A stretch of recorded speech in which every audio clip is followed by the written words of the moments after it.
How's going, guys? Welcome to the channel. In this video we are gonna see, what if Naruto was the Fox Reaper and built Harem with Fem Shep, Part 2. Huge shout out to mblackhawk for this story. If you wants to see awesome fanfiction like this, don't forget to subscribe. Now let's get into the video. Naruto along with Geras and Shepard sat in the shuttle heading for Horizon. Naruto could see that Shepard was nervous. Geras knew why, as he was somewhat nervous himself. They were both nervous because Ashley Williams was down here somewhere, and the collectors were making their move on the planet, and were already down doing whatever they do to the colonists. Shepard looked towards Naruto and gave him a small smile before the shuttle landed on the ground.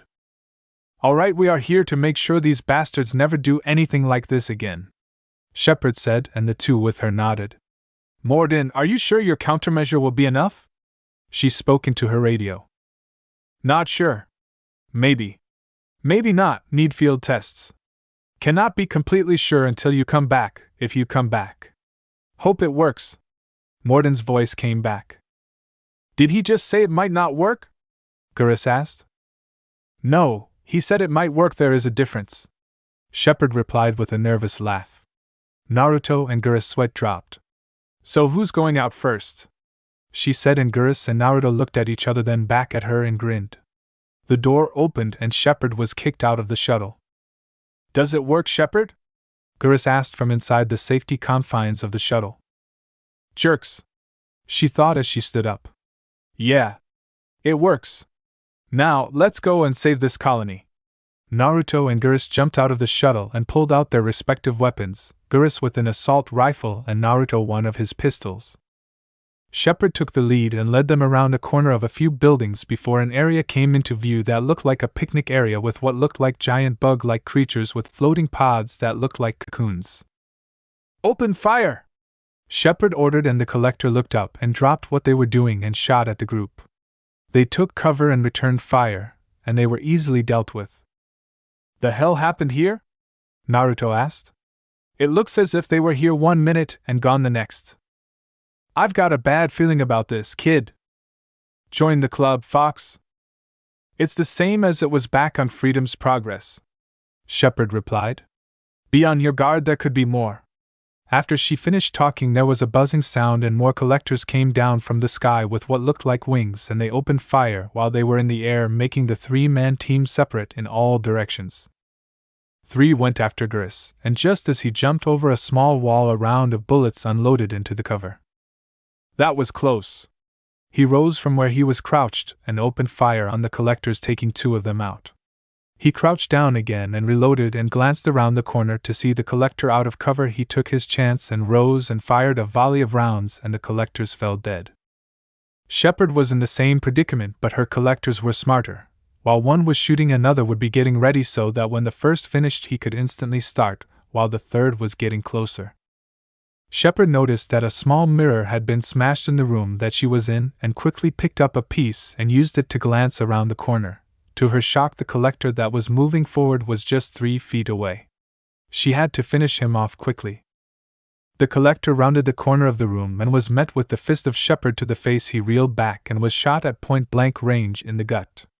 Shepard pulled out her assault rifle and ran out with her shields at maximum power.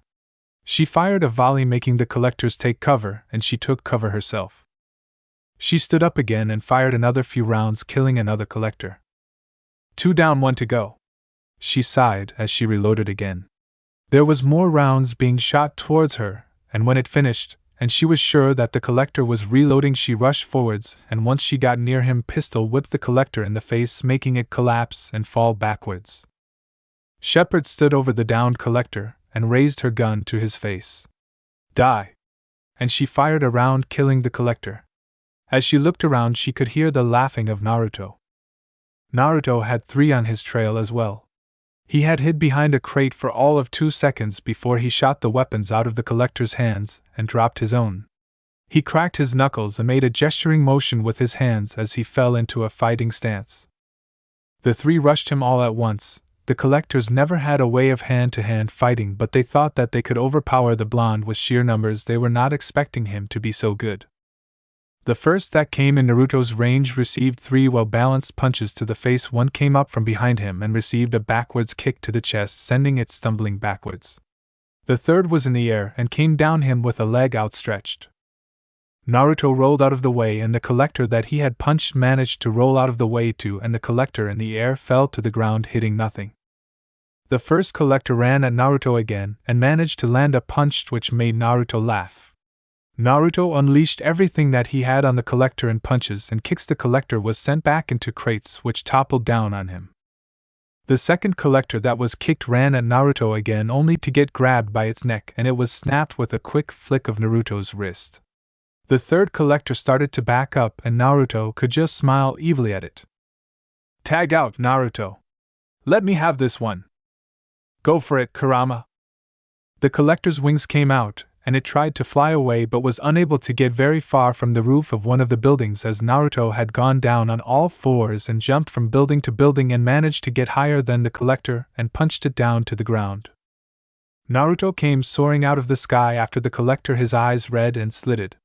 He landed on the collector, which made a large crater around them, and threw punches into his face over and over, smashing the collector's head into the ground with each punch.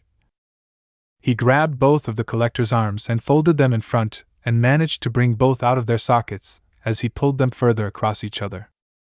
"Naruto, that's enough!" Shepard called out to the blonde. The blonde looked over his shoulder at Shepard, and she had to gasp. His eyes had turned red and were slitted, his whisker marks were more defined and feral-looking, and his canines had grown in length. His eyes went back to their normal blue, and his facial features went back to normal.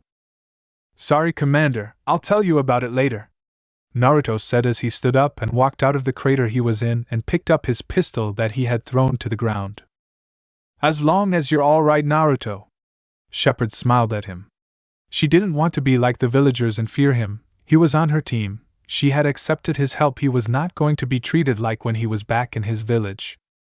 Also, she felt something else other than friendship for the blonde, and had since she had first really got to know him, and she didn't want to drive him away. "Commander, we should move up," Geras said from behind her, looking around the now destroyed picnic area. "Damn, Naruto, you know how to pack a punch." Geras smiled at the blonde. "I learned from the best. That reminds me, Shepard, do you think I could talk with you once we get back to the Normandy?" Naruto asked. Shepard looked at him and gave him a smile and nodded her head. "Let's move out." They nodded and fell in behind Shepard. They rounded several buildings and went through a couple before they found Dragon's Teeth. "What are these things?" Naruto asked. "Dragon's Teeth, that means there are husks around, stay on your guard," Geras told him. He nodded his head and raised his pistol up. There was a loud screeching sound before a blue-like humanoid creature came around the corner. "Is that one?" Naruto asked, and Shepard nodded her head in agreement. "Geras, throw me a thermal clip, would ya? I'm out." Geras nodded and tossed Naruto a thermal clip which went straight over his head. The husk ran at Naruto, and it started to freak him out how he ran. Naruto stepped back a few steps before realizing he had a weapon in his hand. He pulled the trigger and nothing happened, and remembered the thermal clip he asked from Geras.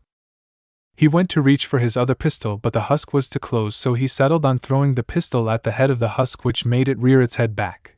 When it looked back at Naruto, it got a punch to the face which sent it flying.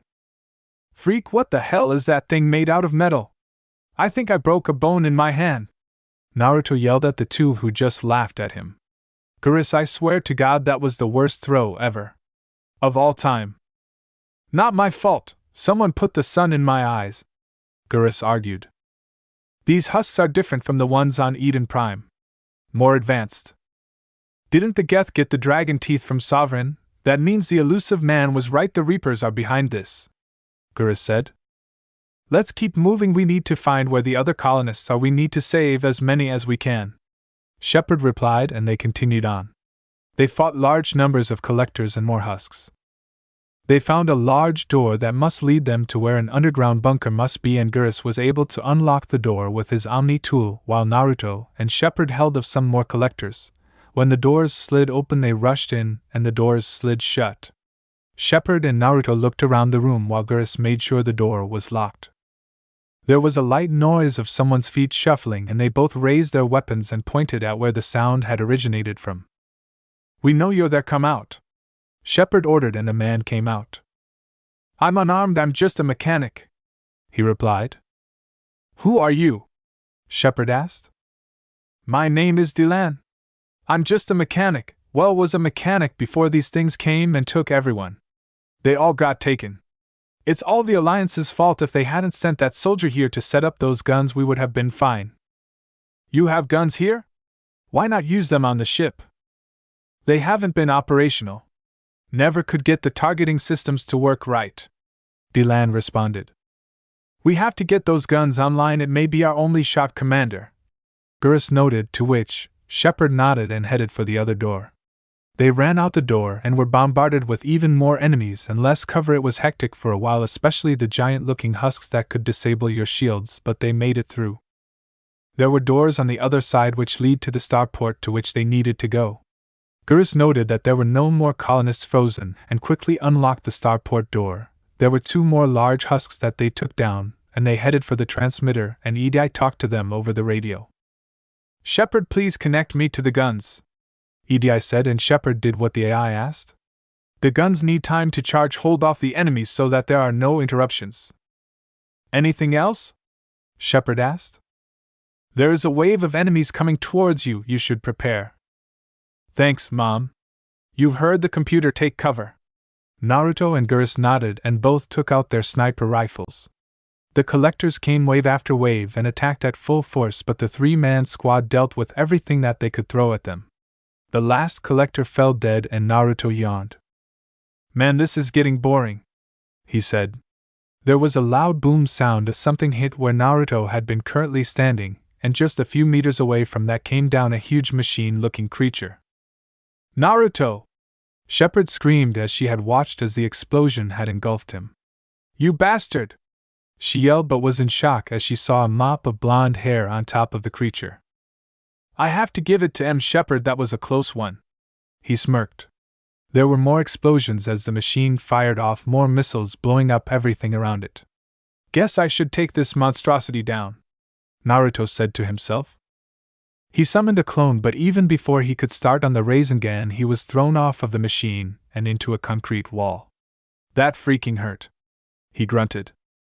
"Naruto, get up, you lazy-ass bastard, we need to take that thing down," Gurus shouted at him with a grin on his face. "Yeah, alright, let's do this shit," he then thought. "Ready, Kurama?" "You know it." "What's the plan?" Gurus asked. "Well, you see that big-ass thing that is trying to kill us?" Naruto asked sarcastically as he wiped some blood from his lip. "I'm going to kill it with this," he finished as he held up the lead pipe. "But that's blunt," Gurus told him. "No shit, that's why you should just watch." His body turned a golden yellow and had several markings all over. He started channeling wind chakra into the pipe and slashed downward, cutting straight through a concrete block. "I see your point. I'll cover you along with Shepard." Naruto nodded and jumped over the cover and once again ran at the machine. He jumped up again, and when the machine reared back to swing at him again, he jumped onto the leg and cut it off, leaving it with 3 legs. The machine stumbled before it could balance itself on 3 legs. Naruto jumped up again, and as he came down he had to dodge his squad's bullets as they were firing at the machine. He let loose with a large ball of a black and red chakra. "By Jadama!" The machine exploded just as he landed, and he grinned. "Awesome, I'm like a freaking Jedi." Naruto laughed as he dropped the lead pipe. "You let him watch Star Wars?" Shepard asked. "Every male needs to have seen Star Wars at least once," Gurus told her, and Shepard just shook her head. The guns continued firing at the collector ship until it lifted off. They all had to brace themselves as the force from the thrusters almost blew them off their feet. "No, no, no! Half the colony's in there!" Dylan yelled as he came out from his hiding spot. "You have to save them! Look at the size of that thing! Now look at my pistol, and back to the ship and back to the pistol. Who the freak wants to chance that? Even I'm not that stupid," Naruto told him. "You sure?" Gurus asked and received a Charlie horse. "Freak, that hurt," he said as he rubbed the spot where he was hit. "Commander, we should probably get the results from EDI," Geras started. Yes, Shepard, let the computer do the work for once. Naruto continued. Commander Shepard, I've heard of you. You were there at the Citadel during the invasion, Deland said. Commander Jane Shepard, hero of the Citadel, savior of the Council, you should be in awe. Deland, you're in the presence of a god, came a familiar female voice. Ashley walked out from around a corner in her phoenix armor, which was pink and white. Out of all the good people we lost, you had to get left behind. I'm sick of the alliance. You all can go to hell. Nice guy. Naruto grinned. So you must be the gunnery chief Ashley Williams I've heard so much about? Ashley raised an eyebrow to the blonde. Who is this guy? Ashley thought. Yeah, what's it to you, blondie? Good one, Ash. Geras laughed as he wrote something down in a small book. That will come in handy later on. Geras smirked before the book was snatched away from him and read through it all quickly. What the hell, Geras? All this is on me, you backstabbing ass monkey! Naruto yelled at the Turian. That's for when you left me to deal with Shepard on my own, Geras yelled back. It was your idea to cut her pants so her ass stood out. I just cut where you told me to, Naruto yelled back. What? Ashley yelled. Shepard, they can't be serious? Ashley looked to Shepard and could see she was trying to contain her anger. Oh my god, they are serious! She continued to yell. Yeah, they're serious. I have yet to get them back for that little prank or any of the other ones that they have pulled on me. It was hard when Naruto was doing it, but both of them, it's like hell on the Normandy. She sighed.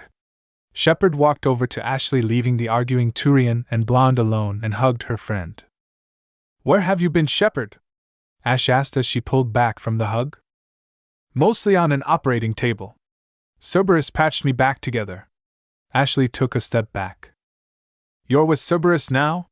Shepard shook her head. I'm not with Cerberus, Ash. They are the only ones doing anything about the Reapers. As soon as we don't need their funding for our operations, we're taking them out. If anything, those bastards are dead to me after what they did to Admiral Kahoku. Why would you turn your back on the Alliance? On your friends? The Alliance turned their back on me, Ash. I was out for 2 years. I didn't even know that I was with Cerberus until a couple of weeks ago. I could use a soldier like you back on the Normandy to help keep Cerberus off my back. Yeah, Ash, come with us. We could always use an extra hand when we end up taking Cerberus down with us, Geras said, coming over from the argument with Naruto.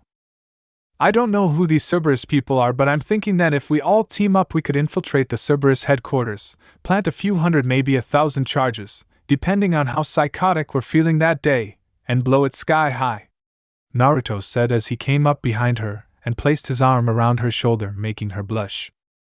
So what do you say? We can even team up on Shepard, he whispered into her ear loud enough for Shepard to hear. If anything, she is on my side, Shepard yelled at him. I can't just turn my back on the Alliance, Ashley said. Well, what if I say that I need your help on a mission? After all, I'm still a Spectre, and since Anderson is a council member and has some pull in the Alliance, we might be able to help you out with that. Shepard smiled. All right, but I'm returning to the Alliance as soon as the collectors are dealt with. Orders are orders, Naruto sighed.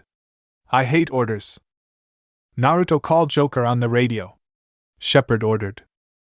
Geras, called Joker on the radio, Naruto ordered with a sigh. Shepard, called Joker on the radio, Geras ordered with a grin. Well, looks like the chain of command is nothing important on the Normandy now, is it, Commander? Ashley laughed. Joker, we need a pickup, Shepard grumbled over the radio. Are you all right, Commander? Joker asked. Of course, I am so happy I want to freaking puke. She continued to grumble. Naruto and Geras just laughed at her. The shuttle arrived and they all boarded and headed back to the Normandy. Ashley and Shepard along with Geras and Naruto were in the briefing room aboard the Normandy when Miranda and Jacob walked into the room. The room fell silent as they walked in. Ashley was glaring at the two while Shepard was trying her best to keep them apart as far as possible. We have our new dossiers, Commander? Miranda asked. Yeah, the elusive man just sent them over. We're going to get Tali. Geras smiled at that. It's like we're getting our old team back, Commander. He smirked. Who's Tali? Naruto asked, making everyone in the room look towards the blonde that was sitting on the ground with his back up against the wall with his eyes closed, still in his armor unlike the rest who had already changed into their clothing. Aquarian, Shepard replied. Oh, you mean those guys in the full body suits? Shepard nodded her head as he looked at her with one eye opened. How do they live like that? I would be trying to get my immune system back up. I think that it's hard for them to do, Naruto, Geras told him as he sat down next to him with a deck of cards and shuffling them. Up for a game? Maybe later, Geras. That mission took it out of me. Breaking a few bones does that to you. He smiled as he walked out of the room, much to everyone's shock. I hear you served with the Alliance Gunnery Chief, Jacob said. I still serve the Alliance, she replied harshly. Don't even think about coming near me, my position on this ship, or even think about crossing my path, or I will beat the crap out of you. Miss Williams, you should be very grateful that you're even on this ship, Miranda said. I mean, with what your grandfather did in the First Contact War. She trailed off. Shepard winced at that. Ashley smiled at Miranda and walked forward. Geras stood up and tried to reach for her arms, but it was too late. She had punched Miranda right in the face, sending her straight to the floor. Blood coming out of her nose and lip, she straddled her waist and continued punching the Cerberus officer's face. Jacob and Geras both had to pull her off while she tried to struggle out of their grip. Fucking bitch! Miranda cursed. Miranda, stand down! You deserved worse than that! Shepard yelled at her. Both of you are not to come near each other unless there are others near or if I request it.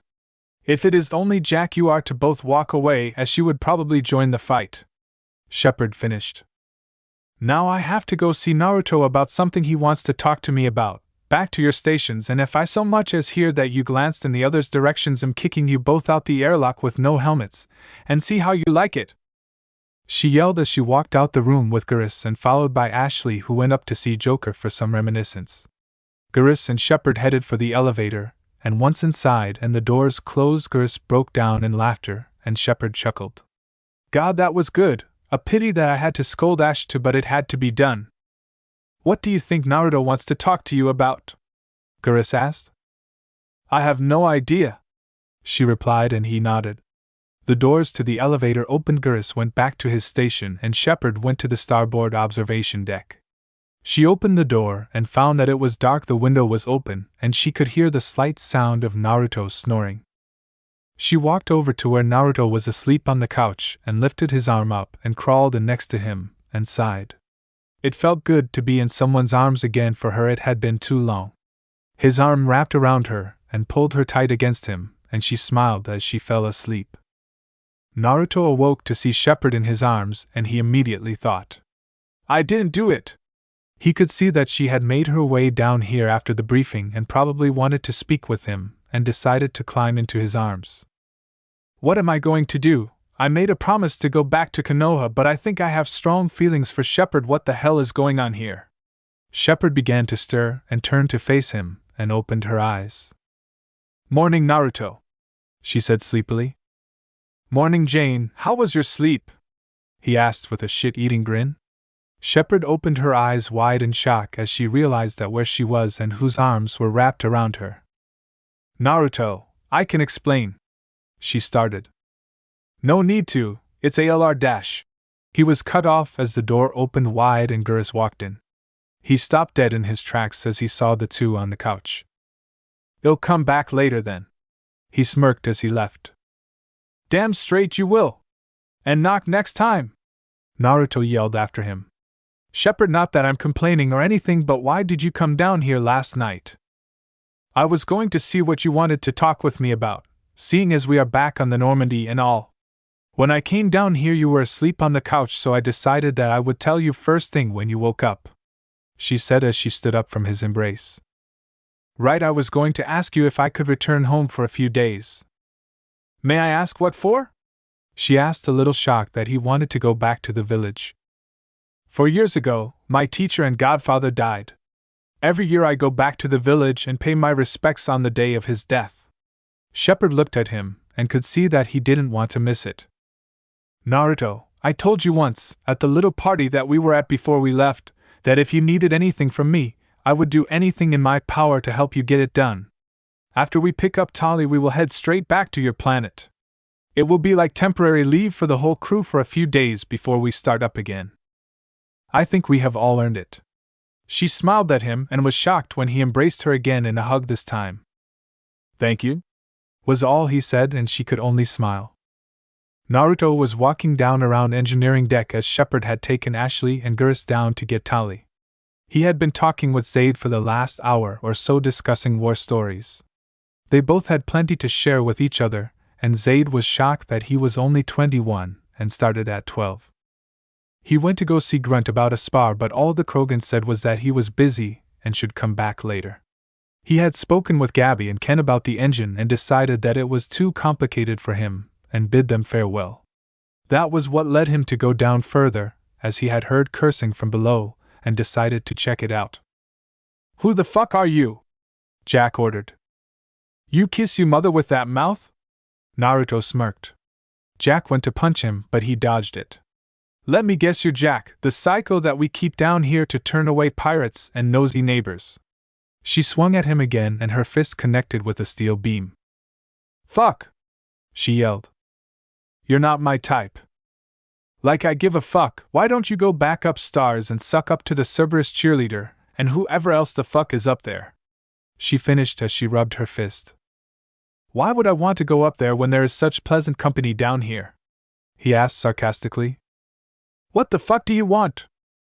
Who said I wanted anything? I heard cursing from the upper level and came down to check it out, only to be trying not to be hit by a psychopath. He smirked at her again. Aren't you cold? Seriously, that is not a lot of clothing at all. He asked. Fuck off, would you? I don't need some stupid brat coming down here and telling me what to do. She growled. For one, I don't give the orders, Shepard does, and I don't like orders, so why would I give something I don't want to someone who I can't even give them to him? Huh! Stop fucking with my head, you damn brat! She yelled and threw a chair at him, only for him to duck under it. Maybe I should come down here more often. I could get dodging practice and quite easily. He smirked, only for Jack to pull out her pistol. All right, I'm going, no need to get all, let's shoot the guy who's pissing me off. He smiled as he walked up the starway. They'll be back later. Bang, there was the sound of a gun being shot, and then a bullet hitting metal, and his sweat dropped. That could have gone better. No shit, Sherlock. Naruto headed for the elevator and went to the command deck and went to talk to Joker, who once again was fighting with EDI. He sighed as he sat down next to Joker's leather chair and looked out the window into space. What brings you up here to my humble abode? Joker asked. Trying to be shot by Jack isn't the best of things to do. He smirked. She is nuttier than a payday bar. What does the commander pick everyone out of the same store or something? He joked. Nah, she probably goes down to every planet and hangs up signs saying crazy people wanted for suicide mission, please call this number. Naruto laughed. Naruto. Miranda's voice came over the radio. Yeah, what's up? Naruto asked. Would you mind coming down to my office? I would like to speak with you about something. Miranda asked. Yes, sure, I'm on my way. Naruto stood up and headed back to the elevator with a sigh. He was getting sick and tired of walking around this cramped ship over and over again, and the elevator moved so goddamn slow. He made his way into Miranda's office and sat down in one of the chairs that were quite comfortable. What's up? He asked. Her face had already been healed by Dr. Chukwas. How are you adjusting to the ship? Miranda asked. Is this like a checkup or something? He asked, and she nodded. I guess I'm doing fine. I could use a bed though. Sleeping on those couches leaves me with a sore back sometimes. And your relationship with the crew members? Pretty well. Jack shot at me just over 20 minutes ago, but I kind of asked for that. He smirked. Other than that, I get along well with everyone pretty much. Any injuries that you have sustained recently? He shook his head. Now what should we do about this bed situation? She asked. Well, you have a double. He grinned and she just smiled back at him. I'm not sharing, Naruto, she said, but I could put in a requisition order for you. Thanks, Miranda. The squad had just returned from the planet below with Tali, Zora, and Naarea the Quarian, who had been there at the very end with Shepard and Gurus at the Citadel. She had matured in the last 2 years a lot, and was only 20 years of age. When Shepard and her group had first shown up, she was utterly shocked. She had no idea they were coming to recruit her, but she was happy that they did. She missed her old friends aboard the Normandy. Even if she had to work alongside Cerberus, she was not going to let Shepard down. They walked down to the briefing room together. Shepard and Ashley were laughing at Gurus, who had started to talk with Joker but was dragged down the corridor by Tali, who wanted to catch up with everybody together. The door to the briefing room opened, and inside was Jacob and Miranda. Ashley glared at both of them before going over to the other side of the table. "Welcome, Tali," Jacob greeted. "If you wouldn't mind, I would like to catch up with my friends," Tali replied. Jacob nodded and left the briefing room along with Miranda. "Shepard, I thought that even you wouldn't work with Cerberus. I even went as far as believing that you were trying to infiltrate them, and if that's the case, he'll hand you a grenade," Tali continued. "Don't worry, they will get what's coming to them," Ashley told the Quarian with a smirk. "What were you doing down there, Tali?" Gurus asked. "I was researching the planet's stars. They have aged too much in too short a time. That's why the heat was intense down there. That was one of the worlds that my people colonized when we were out of our suits." "So you were trying to figure out how your people could recolonize a world then?" Shepard asked, and Tali nodded. "It would take generations for the Quarians to breathe oxygen without a mask, but yes, that is what we were trying to do," she replied. Commander, you may want to go see what Naruto and Grunt are up to. They're having a friendly spar down in the engineering room, and it's getting a little bit out of control." Joker's voice came over the radio. "You mean Naruto is going hand to hand with the Krogan?" Ashley asked. "Yeah, he likes to test himself," Shepard replied. Tali and Ashley looked to their commander with shock. How could anyone go up against the Krogan hand to hand? Half an hour earlier, before the arrival of Tali and after Naruto had finished speaking with Miranda, he went back down to the engineering deck. He had contemplated on whether to go annoy Jack again, but decided that getting shot wasn't on his list of things to do today. So he went to go and get a spar out of Grunt. "Grunt, old buddy, old pal, how's things?" he asked as he walked into the Krogan spot on the ship. "You up for a spar now, or do I need to come back later?" "Now is fine. Meet me in the training room in 15 minutes and get armored up." Naruto nodded to the Krogan and left the room. 15 minutes later, the two arrived in the training room, Naruto with a big grin on his face and Grunt as stoic as usual, but he was eager for a good fight, you could easily tell. "So Naruto, shall we use weapons or just hand to hand?" "Hand to hand and blades only," Naruto replied as he started to stretch. "Do you have your own blade?" "No, can I borrow one?" he asked as he chuckled while rubbing the back of his head. He caught the blade that Grunt had tossed him and looked it over. It was a rather simple blade, different from the kunai back home. It was one-sided and had grooves near the red hilt. He placed it on his armor where there was a spot for a knife and got into a battle-ready stance. "You ready?" Grunt asked. Naruto looked around the room and stood up straight again. "Hang on a sec, okay?" Grunt nodded. "Joker! We need some music down here," he called with a smile on his face. "You'll see what I can do, Naruto," Joker said back over the radio. "All right, now I'm ready," he grinned. Grunt charged forward with his head down like most Krogan did, but Naruto was able to predict this as he had faced several Krogan before. He jumped up and placed both hands on Grunt's head and flipped over, or was meant to, but Grunt had grabbed both of his legs and started to swing him around by his feet. He was tossed halfway across the room before he was able to get his head straight, and was able to land on his feet, and rolled out of the way just as Grunt passed by him in a charge. Naruto turned to face Grunt but was kicked in the chest and sent backwards, and Grunt charged at him again. Naruto pulled out his knife and swiped at him, but Grunt jumped backwards out of the way and delivered a punch to the blonde's face. His face turned to the side and he spit out some blood as he did so. Naruto kicked out Grunt's legs with incredible speed too fast for the Krogan. Before he knew it, he was sailing through the air after a forceful 5 punches from the blonde. Grunt landed on his side and rolled out of the way before Naruto's leg landed where his head would have been. He stood up and they stood facing each other, both with grins on their faces and blood coming out of their mouths. Grunt pulled out his knife and Naruto did the same, and both charged at each other. They swiped at each other, aiming for the most dangerous parts of the body, which would kill in seconds, but were unable to land a hit on each other. Grunt made a downward arc and Naruto parted with his own blade, and he lost grip and they both went flying to the floor. He delivered a punch to the Krogan's head and Grunt stumbled backwards before he grinned and punched out at Naruto, who ducked under the punch and delivered another set of punches to the Krogan's chin, but Grunt didn't budge. Grunt looked down to the blonde and head-butted him before grabbing his shoulders and kneeing him in the gut several times before kneeing him in the head, making him fly back. Grunt didn't see the change on Naruto's features. "He is holding his own pretty well," Ashley said from the viewpoint of the training room, which looked down onto the room. "I'm surprised that he has even come this far," Tali said with a little excitement in her voice.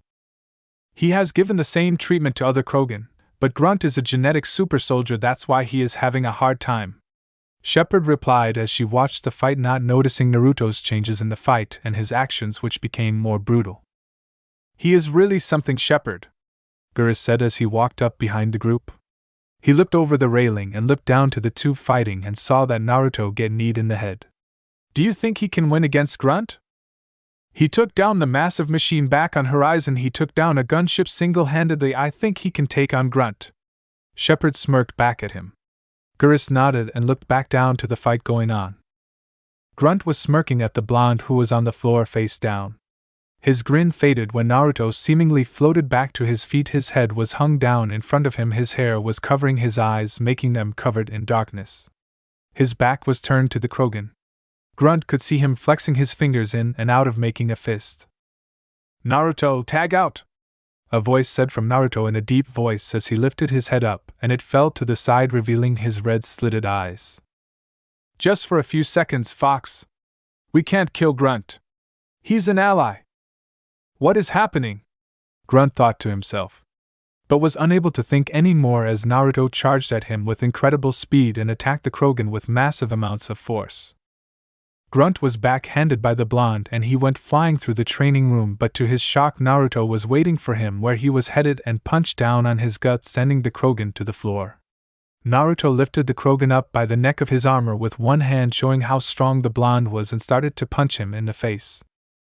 Grunt tried to fight back, but his arms were just swatted away from the blonde. The door slid open and the room filled with the audience that was watching from above. "Tag back out, Kurama." "Okay, kid." "Naruto!" Shepard yelled. Naruto looked over to the redhead and her eyes opened wide as she saw the changes once again. "Calm down, Naruto," she ordered. Grunt fell to the floor with a thud and Naruto returned to normal. He crouched down next to Grunt. "You okay, Grunt?" he asked. "If you ever need anything, Naruto, I would happily follow you into any danger," Grunt said just before he passed out. "Let's get him up to Dr. Chukwa's, Naruto," Geras said as he came and helped Naruto lift the Krogan and haul him out the door of the training room. Tali watched as the two left and turned back to Shepard and Ashley. "I think he's cute," she said with excitement still in her voice. Shepard tried to continue smiling but was having a hard time at it, and Ashley saw this and laughed at the redhead. "Naruto, we need to talk about a few things," Shepard said as she walked into his room only to find him asleep on one of his couches. "I guess it can wait then." She smiled as she walked out of the room and headed up to the bridge to see Joker. She left the elevator and bumped into Kelly as she walked past. "Good evening, Commander. I hear that Naruto was able to take down Grunt in a one-on-one spar." She smiled. "Yeah, he seems to have worked himself out as he is asleep at the moment," Shepard replied. "Not having a sleepover again, Shepard?" Kelly asked with a slight grin. Shepard's eyes flew open after hearing that, and she looked dead at the Cerberus officer. "I was the one who sent Geras down. I knew that he wouldn't react like some others would." She smiled. "It would seem appropriate to give him a morning to wake up by himself, don't you think?" Kelly nodded. "But he has been complaining that he doesn't have a bed. Maybe you could share yours with him, Commander. I mean, if you two have slept side by side before, what would the difference really be?" "I should get going, Commander. I have duties to attend to." Shepard nodded and headed up towards Joker. "Good evening, Commander. Did you get me some pictures of what Naruto did to Grunt?" Joker asked with a grin. "Sorry, Joker, didn't have my camera on me." She smirked. You could always hobble down to the infirmary and see the damage yourself. And break a hip maybe next time, he replied. How are we doing? It's great to have members of the old team back on board. Edi is still pestering me over some random crap and I still don't trust the elusive man. But hey, we don't all get what we want, do we? He smiled. We're heading for Naruto's home world? Shepard nodded. We are staying there for a few days, then we will head to Ilium to get Thane and Samara. An assassin and a Justicar, couldn't you collect coins or something? He smirked, and she waved over her shoulder as she headed back to her quarters. Before she got to the elevator, she got a devilish grin on her face and went back down to the crew deck. Ashley was walking by the elevator when it opened up to reveal a grinning Shepard. What are you up to, Commander? She asked. You. Me. Kitchen. No. Was all she got as a reply as Shepard grabbed a hold of her and pulled her into the kitchen. What's this all about? Ashley asked again. Prank time, now get me a pair of scissors. She smirked. Naruto awoke with pain in his arms and in his legs from where he was hit during the sparring session. He looked around the room and headed for where he had stored his scroll and looked through it. He pulled out a kunai and looked it over. He would have to get some more if he kept using them. He smiled as he remembered he would be able to see some of his friends again soon. He walked to the door and headed out and went to the kitchen. He sat down at the counter and could see that Rupert was smiling. Why so cheerful? Naruto asked. Rupert just pointed behind him and he could see that there were a few women behind him with deep blushes, and when he looked over his shoulder he could have sworn that they looked away. What's going on? Rupert laughed a little. Boy, you got it bad, you and Gurus have got it coming, you know that. He smiled. Huh! He looked around again and looked down, and most of his pants were shredded, but you could make out some lettering. War. Son of a bitch! He cursed.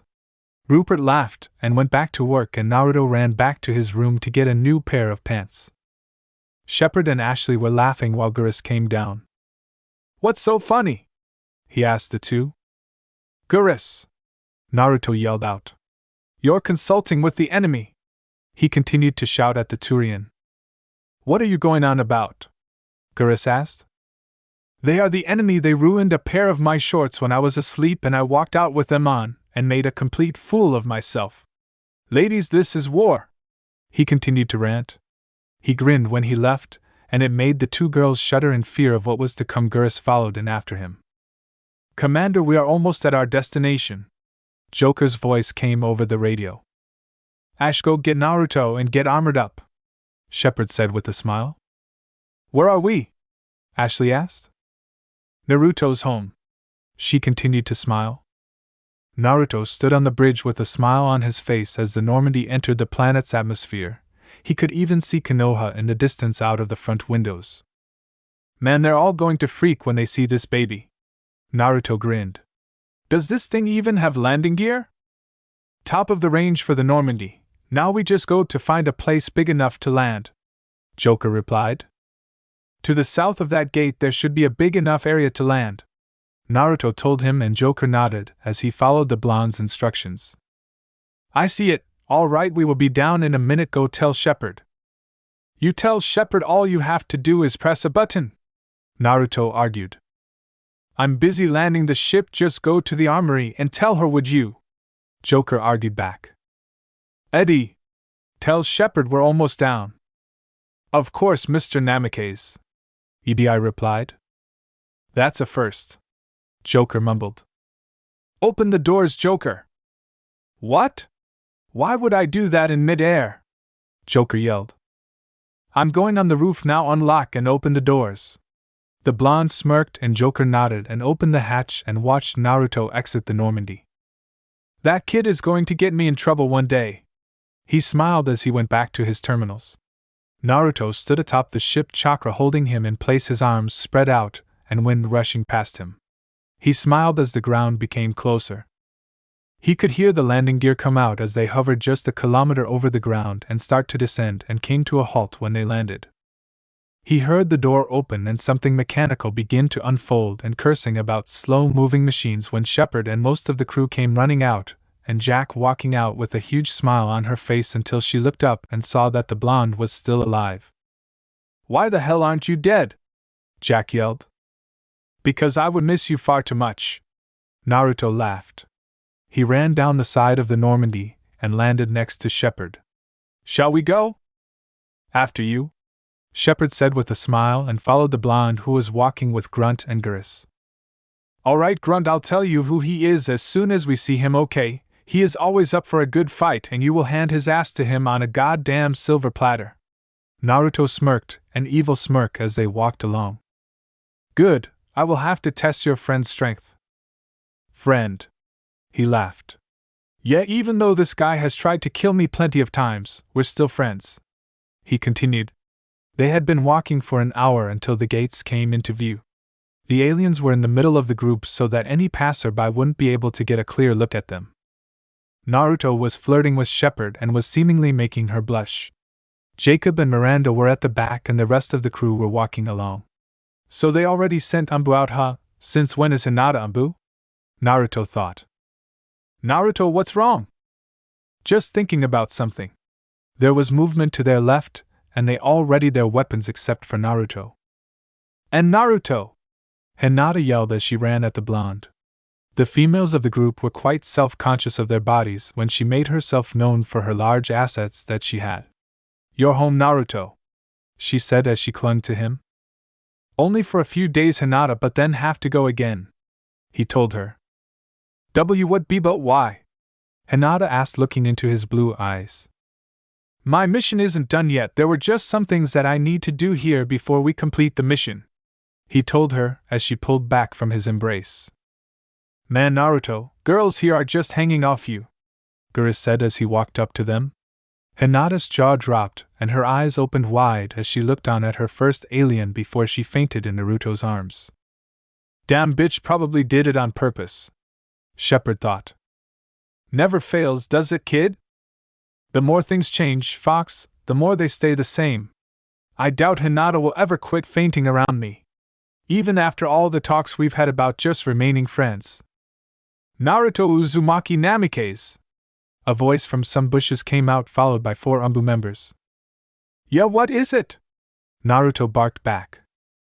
"Please let us escort you to the Hokage," one of the members said. "This is different from the first time," Miranda said. "What do you mean?" Gurus asked. "As soon as we walked through the front gate, he was pinned to the ground with a sword at his throat," Jacob continued. "I can find my own way, thank you very much," Naruto growled at them, making them all take a step back from the blonde. "Let's go, we have to go see if Hinata is alright. I'll take her to the hospital. Jane, do you mind taking the squad up to Granny Tsunade? The crew can probably stay here with a few Umbu guards." Shepard nodded her head as she took the crew and headed for the village, while the Umbu members stayed to look after the crew and Naruto jumped into the trees with an unconscious Hinata in his arms. Hinata's eyes fluttered open and she could see that she was in a hospital room. She couldn't remember why she was in the hospital, she was just getting back when she saw Naruto. She instantly leaped out of the hospital bed and looked around the room to find that there was no one in the room, and she calmed down and sat back down on the bed. She felt like crying. Was she imagining that her long-time love had returned and that she was just ever injured on the mission and dreamt the last few hours? But she spotted something on the table beside her, and she could see that it was a note. "Hinata. Sorry I wasn't there when you woke up.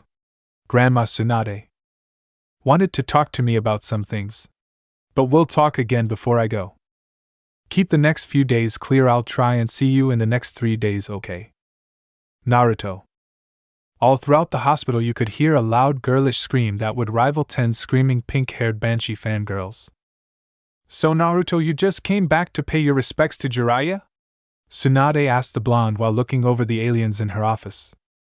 "Yeah, pervy sage deserves it for everything that he did for me. If it wasn't for him I would have never got my sage training done or never beat the Akatsuki. I just thought that it would be good to say hi before I go." He smiled back at her. "And the others, Naruto?" "They're here on temporary shore leave from the mission. I thought that it would be alright if they stay here in the village," Naruto said sheepishly while rubbing the back of his head. "And who is going to pay for their expenses, Naruto?" Tsunade grumbled. I thought that I could do a couple of S-rank missions while I'm here and the money from that can go into the bills that they have. Naruto continued, and Tsunade was shocked that the usual idiot blonde had thought it through for once. Alright Naruto, I think that 2 S-ranks will be sufficient. You will be paid in advance so that your crew can have the luxury of spending your money. She smirked. 1 today and another 1 after tomorrow. You know what tomorrow is, so you can have the day to yourself. Naruto nodded his head. Jane, may I speak with you in private for a moment? Shepard nodded and signaled for the rest to leave the room. What did you do to Naruto? She ordered. What do you mean? Shepard asked. He is somewhat smarter than usual, Tsunade said, standing up from her desk. I mean, he was always smart in his own way, but I mean he takes things into account now. He doesn't seem too smart to me. All he does on the Normandy is play pranks, Shepard mumbled. Tsunade laughed, and Shepard raised an eyebrow at her. What? Of course he would play pranks. He is the #1 most unpredictable ninja that the elemental countries. Tsunade smirked. So how do I play a prank on him? Shepard asked with a glint in her eye. I don't have a clue. He is a master at pranks. See the Hokage monument? Shepard nodded. He painted that and nobody even noticed until he was done, and he did it in an orange jumpsuit in the middle of the day. Shepard went pale after hearing that. So there is no way to win, she mumbled. What do you mean win? He's sad that we were at war with the pranks. Tsunade went pale, also much to Shepard's shock. Get on his good side, do anything you have to do. I have heard some stories of what he has done, and there was never any proof that he did it. By now both women were starting to panic when Sasuke got thrown through the door. Naruto, he wasn't even a match, Grunt argued with the blonde. I told you that you would hand his ass to him on a silver platter. Naruto laughed. Sasuke mumbled something incoherent and passed out on the floor of the office. Naruto, you're back! Sakura screamed as she ran at Naruto, who looked over his shoulder at her with a smile on his face. Naruto? Sakura, look, I'm only back for a few days to pay my respects to Pervy Sage, Naruto told her. If I get a chance, I would like to catch up with you and Sasuke, and discuss a few things that I've noticed, and my possible plans. Until then, I have something to do. Grandma? Okay Naruto, here it is. Be careful though and try and be back in a few hours. Gaara will be here this afternoon. Shizen smiled at the blonde and he lit up. Really, what's he coming here for? He asked. He has some business with Tsunade, so make sure you catch up with him, okay? Shizen smiled and he nodded his head. Granny Tsunade, where are we staying? Naruto asked. I'll have Shizen take you to the Uchiha compound. There should be sufficient amount of room there since it's only Sasuke, Tsunade replied. Grunt smirked at that, hoping he would be able to get a decent rematch. Jacob, go with Jack to get the rest of the crew, Shepard ordered, and both of them nodded and left the office. Naruto looked over the mission he was given and he smirked an evil smirk. Is this right, Granny Tsunade? Naruto asked, and said woman nodded her head in agreement. Ever since your heritage has been known, IWA has been getting more and more suspicious lately. You have to take care of that for us. She smiled. Naruto nodded and headed for the door. He'll be back just before sunrise. Make sure Gaara is still here, alright. Tsunade nodded her head and he disappeared. Where is he going? Shepard asked. Just to blow some stuff up. Tsunade smirked. It would be easier for him to go on his own, as it would be quicker for him to use chakra to enhance his speed where you would still have to travel on foot. Shepard nodded her head in agreement. Shizen, would you please take this group to the Uchiha compound and get a few Umbu members to get Sasuke off of my floor? She sighed. Shizen giggled and nodded her head. It had been just over 5 hours and Naruto was still pumped for the mission, and he was only a few hours out. He was still in his armor, and had checked over his guns before he left to make sure that he had enough ammo for what he had planned. He hadn't even used up half of his chakra in the last few hours, as he had so much. He was glad that this was the mission. He was going to do what his father couldn't, to destroy IWA once and for all. He knew that he had to do it in secret and make sure that the civilians got out and any that could get out, but he had to destroy the actual foundation of IWA itself. He was tree jumping when he felt that he was being followed, so he landed on the ground and took out one of his pistols when a group of IWA nin dropped down behind him. "Why, you're a Namikaze!" one of the ninjas shouted. "Yeah, and I'm here to see old man, Sasuke. He should remember me from the war, especially the battle with that resurrected Madara Uchiha," Naruto told the IWA nins. "Get him, for me, and I'll spare all of you." 20 minutes later, Oinoki, the sandamed Sasuke, came out with his granddaughter, Kuratsuchi. "Naruto-kun. It's been too long." "Tell me about it, old man," Naruto replied. "What's this I heard about IWA raising a ruckus about my parents being revealed?" "Long story short? Your father killed about 500 of my men in a matter of seconds, in a battle during the Third Shinobi War. My council wanted to call for your head, but I'm doing my best to keep them back." "It's not working like you hoped, is it?" Naruto inquired. "Not even close." "Okay, tell your council this for me," Naruto advises. "I'm even stronger than my father. Not only am I a Namikaze, but I still have Kurama on my side." "That's right, the QB. They'd be doing good to keep the wartime alliance going, and stop making a ruckus about me, or I could come back and raze this village to the ground with little than a thought." "I think that would work," Oinoki responded. "Wait here." He then left, leaving Naruto time to catch up with Kuratsuchi, who he had met during the war. An hour later, Oinoki came back. "The council will not raise another word about you, Naruto-kun. I think just the threat of having to face the QB and you had them about to mess themselves. That would do it, kid." "Tell me about it, Fox." Naruto thought back, laughing mentally. "Just the threat of you, and they're already shitting their pants. Perfect." He then addressed the Sasuke. "Okay, old man, thanks. I'll tell Grandma everything's okay with IWA now.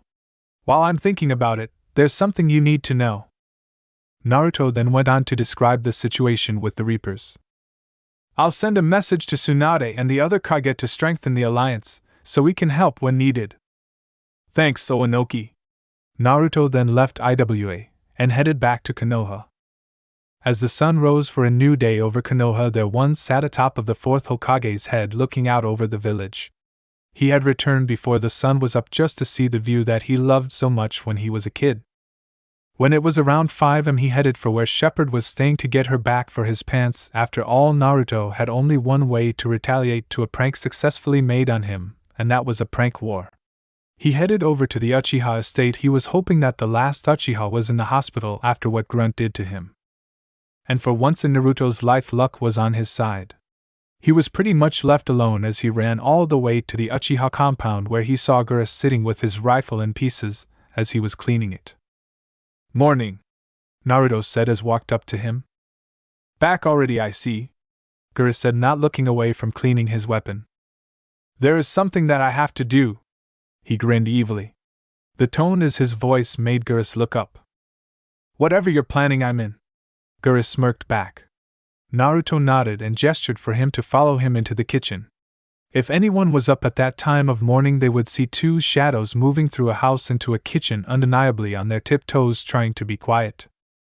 2 hours later, Naruto and Geras were sitting in the kitchen drinking coffee when they heard Shepard's door open, and out walked Shepard. Her hair was a mess, and she wore a black tank top with a pair of short shorts, and mumbled a good morning before heading to the bathroom. The shower started and she screamed. "Sorry, Shepard, I used all the hot water this morning," Geras called out, grinning. The water stopped and Shepard exited the shower and went to the sink after wrapping a towel around her body. She grabbed her hair dryer that she had brought down from the Normandy and turned it on, only for her face to be covered in flour from inside the hair dryer.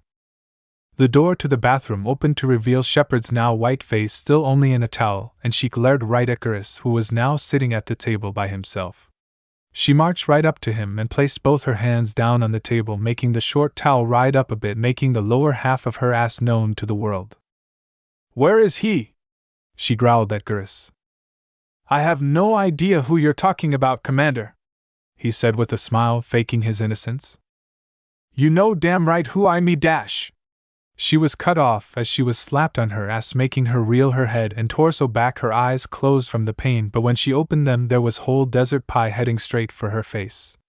Naruto had snuck up behind her, slapped her ass, and planted a whole desert pie in her face. And to think I'm only just beginning. Naruto grinned as he entered the bathroom after reattaching the hot water service back. Was in complete shock. She didn't even know where to start. After the morning's little incident, Naruto hadn't been seen, and it was now close to midday. Shepard knew that he was somewhere around the outskirts of the village with Tsunade, but she had no idea how to even start looking for the blonde.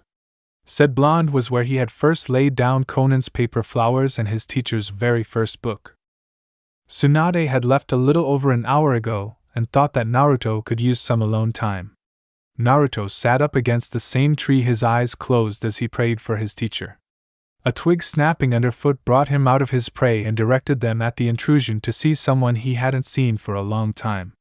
Conan. Good morning, Naruto. Conan greeted. She wore a black cloak similar to her old Akatsuki cloak, but no longer adorning the red clouds that the cloak once had. Her hair still had the same flower in it as any other time that he had seen her, even if only from a distance. Not every time he saw her she knew about it, or him for that matter. Conan, it's good to see you. He greeted as he stood up. He wore just civilian clothes, a white shirt with some blue pants. I see that you are visiting him. I'm glad I got to see you again, Naruto. How are things back in the Hidden Rain? He asked. We opened up trade routes with other countries. Even the Hidden Leaf has given us pardon for what we did, but I think that all of that was because of you, Naruto. She smiled as she laid down another bouquet of flowers at where he had laid the first. I am truly happy to see you again, Naruto. I hear you're on a mission from outsiders. Hee, you could say that. He smirked at her. Conan nodded and knelt down and prayed for Jiraiya. Keep safe, Naruto. Remember, if you ever need anything, just let me know, okay? You have done more than anyone has ever done for the Rain Village, and I really want to show my appreciation. I really want you to know. I mean, really. She repeated more intensely. Naruto caught on to her double entendre, and responded with, I was just doing what was right, Conan. Just look how you have prospered over the last few years. He smiled. Conan smiled at him, knowing he was trying to say no to her proposition in a way that wouldn't hurt her feelings. She smiled as she stood up and gently kissed him on the cheek, making them both blush a little, and started to walk away.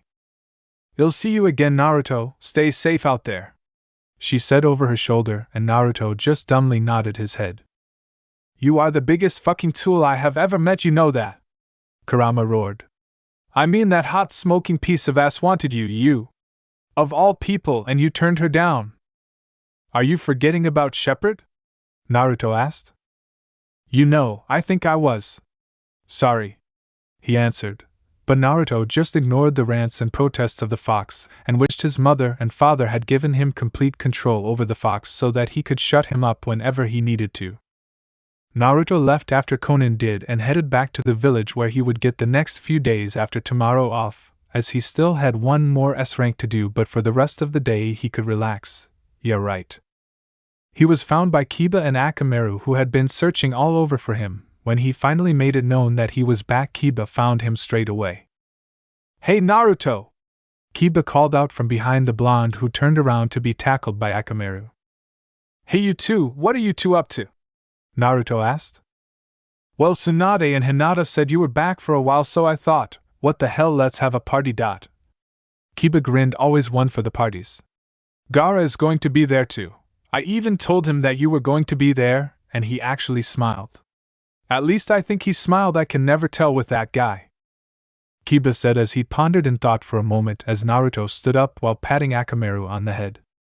Sure, I'll come. Where is it? My place around 7-ish. 7-ish?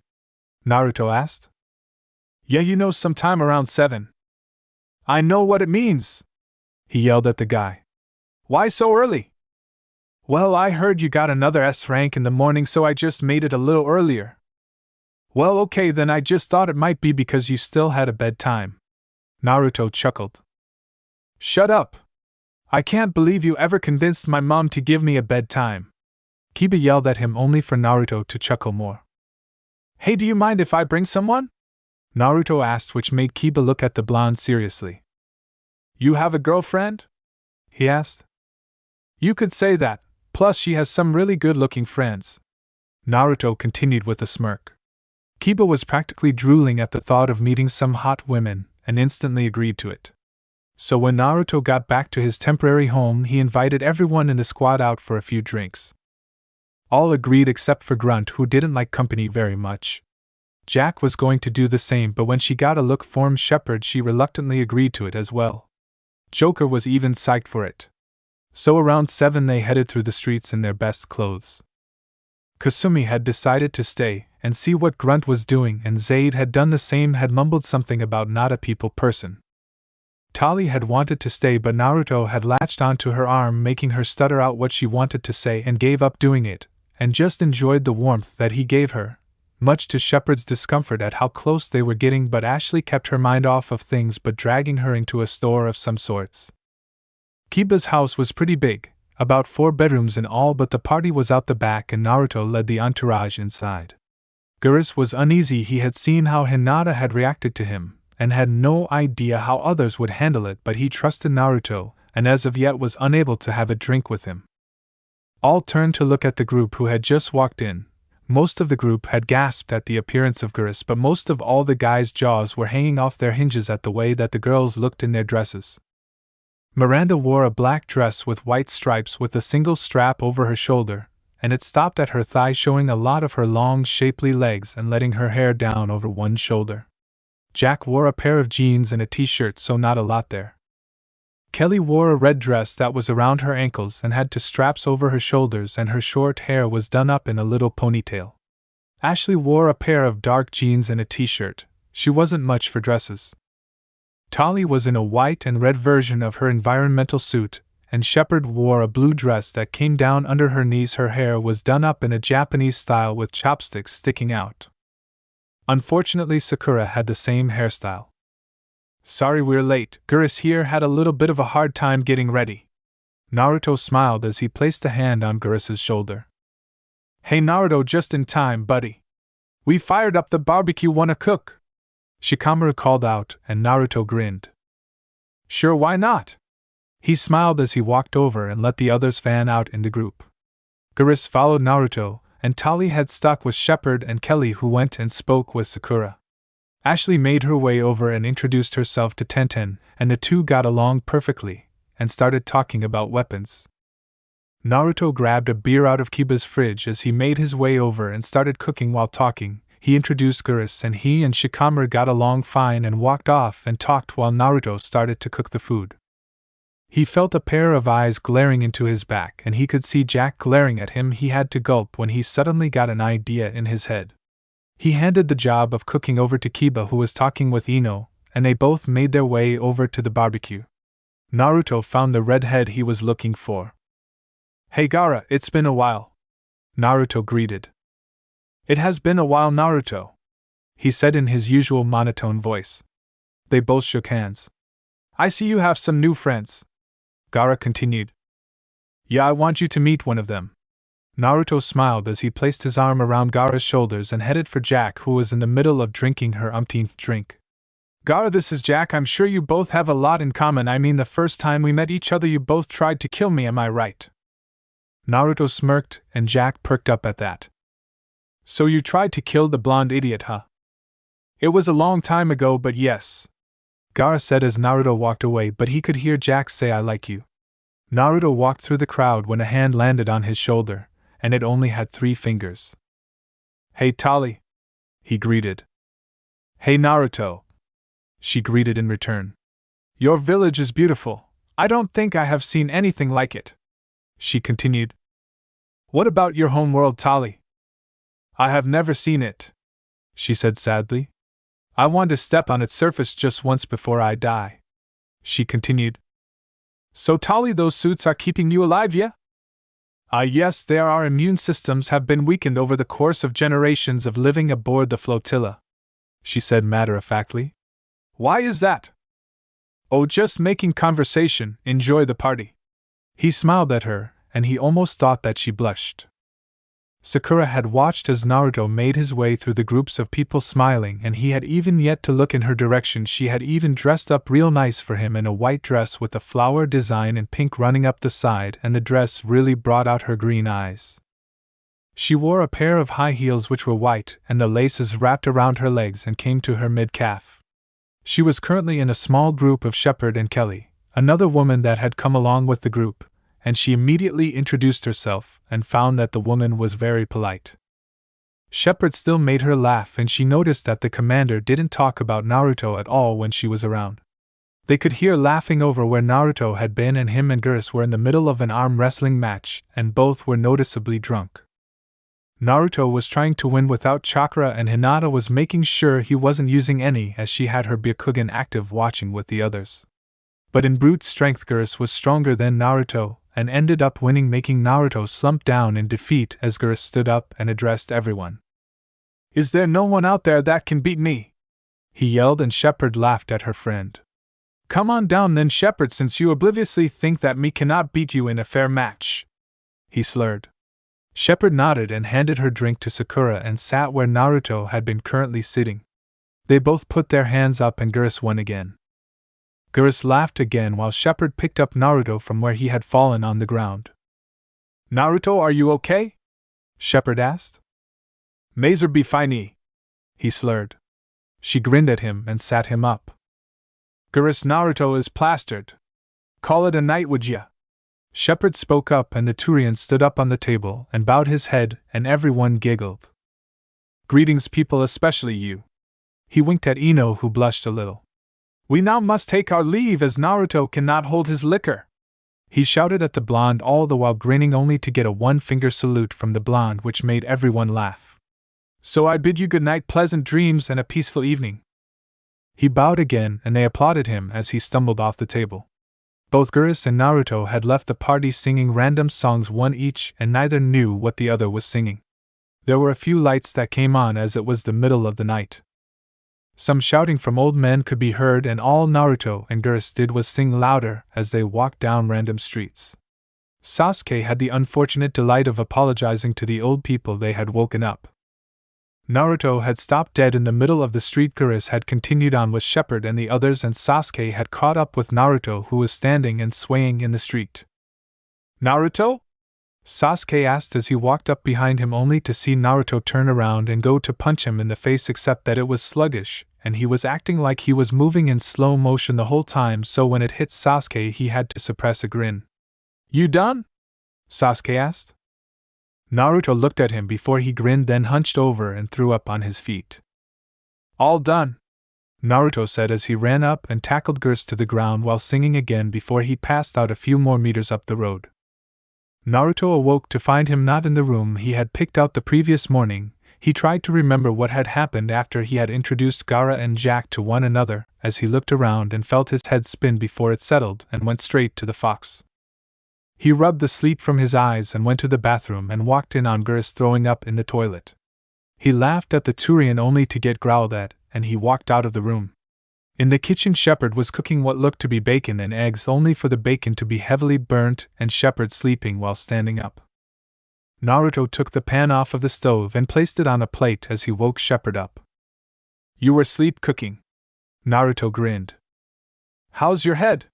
she asked as she sat down next to him. "Fine, and you?" "Horrible," she moaned as she clutched her head. "What's that smell?" Naruto asked as he looked around, a burnt piece of bacon hanging out of his mouth. "On the way home last night you throw up on Sasuke." Shepard grinned and Naruto returned one. "Don't you have another mission today?" Naruto nodded his head as he walked back into the bathroom after Geras had left and took his shower. He left that morning while the rest recovered from last night. "Where the hell does he get the stamina from?" Ashley asked before she rushed to the bathroom to throw up. Naruto arrived at Tsunade's office to find her passed out on her paperwork. Shizen giggled as she saw that, and he had a plan to get her before she woke up. He made a clone and made it henge into a Kakashi perfect replica. He then placed the clone's hand down Tsunade's cleavage as he left the room, grinning. The slight sound of moaning could be heard. "I thought I should let her get over her hangover." Naruto grinned. "Do you have the mission for me?" Shizen nodded her head as she went into the draws. This one is by far a lot easier than the last, Shizen told him as she handed him the mission details, and he grinned as he raced down the stairs, and all he could hear is Kakashi, as he left the office building, laughing hysterically, along with the fox. Shepard stood in the middle of the Uchiha main house glaring at Geras, who had just failed at another attempt prank on said commander. It just wasn't the same without Naruto. Can you prove that it was me?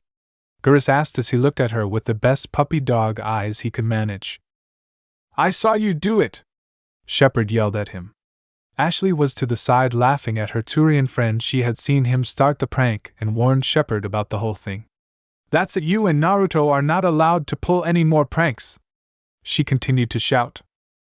Oh come on, it's just harmless fun, Geras shouted back. Geras, it is fun, but there are limits, and I guess Naruto needs to learn these limits. Shepard grinned an evil grin. There was a knock on the door, and Miranda went and opened it to find an Umbu member standing out the front. Can I help you? She asked. Commander Shepard, please report to the Hokage, it is very urgent. The Umbu replied as he disappeared. Shepard looked around and nodded to Geras, who stood up and left with Shepard to the Hokage tower. Tsunade had a very distant look on her face, like the one she had when she found out about the news on Jiraiya. Commander, good to see you, but unfortunately this is not good news. Tsunade sighed as she rubbed her forehead. What do you mean, Lady Tsunade? Shepard asked. It's the stupid council. They want Naruto to stay in the village and say that he is not allowed to leave with you. She sighed again. But you're the leader of the village, can't you do something about this? Geras asked. Tsunade looked over to the Turian and smiled a sad smile. I wish I could, but unfortunately Naruto is head of two clans now. The Uzumaki clan and the Namikaze clan. Isn't there any other clan members that could take his place for the time being? Shepard asked. No, he is the last of both clans, and by village law he is meant to be stuck in this village until his first son can bear a child. So there is nothing that you can do about it? Shepard asked as she started to feel like he was being taken away from her, just like everyone else in her life. First it was Alenko, then members of the Normandy crew, then if it wasn't for Naruto she probably wouldn't have got Ash back either, and now she was losing the most precious person to her. There is something that I can do, Tsunade told her, and she perked up at that. You see, Naruto wasn't here long enough to say he was a citizen of the Hidden Leaf. So therefore he is still a missing nin, which means he has no alliance to any village. But won't people come after him then? They will, but there are two things stopping them from killing him. Firstly, he is the head of the two most powerful clans in the 5 ninja nations, and he won't even be on the planet, he will be with you guys. Tsunade smirked at them. There was a tap on the window, which was a messenger bird.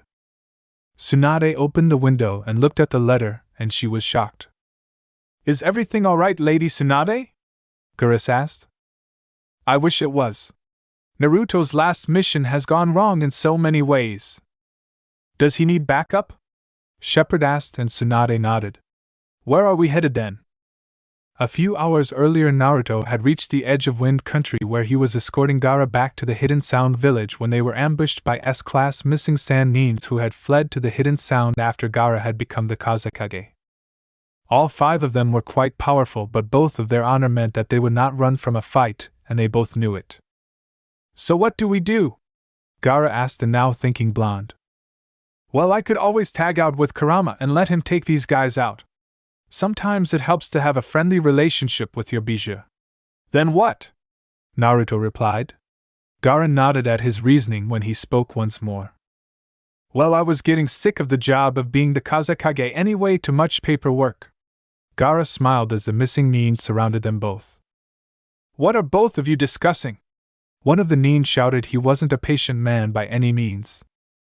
Nothing, my good man, but there are a few things that me and my friend must discuss, so how about you be on your way and let us settle things? Naruto responded with a smile which took the others off guard, and all of them missed Gaara's hand signs. Sand-style sand burial! Gaara called out, and before any of them knew it, 3 of the missing nin were killed by suffocation from Gaara's attack. The other 2 were already in combat with Naruto. He was in his armor, which made it slightly more difficult for him to move, but managed to stab one of them in the eye, making him cry out in pain as Naruto stood over him with one of his pistols in his hand and pointing down at the guy's skull. "How can you move in that?" Gaara asked. "Well, it's a bit hard, but you'd get used to the limitations of it." Naruto smiled again. The other Nin was on the ground cowering as he watched Naruto pull a trigger on the strange weapon and watched as his friend's head exploded seconds after. "You tell the people back in the village that I have decided to resign," Gaara said as he stepped next to Naruto. Both of them watched as he nodded his head and ran off towards the hidden sand. "So what now?" "Well," Naruto grinned. "Well, what?" Gaara asked. "I saw you checking out Miranda the other night, so why not come on this mission with me? You get cool gadgets." Naruto smiled. Gaara had to turn his head away. He did find the Cerberus officer rather attractive, and they both had some things in common. Their fathers wanted them as a legacy that would be remembered, and they both found each other fascinating. They could learn much from one another.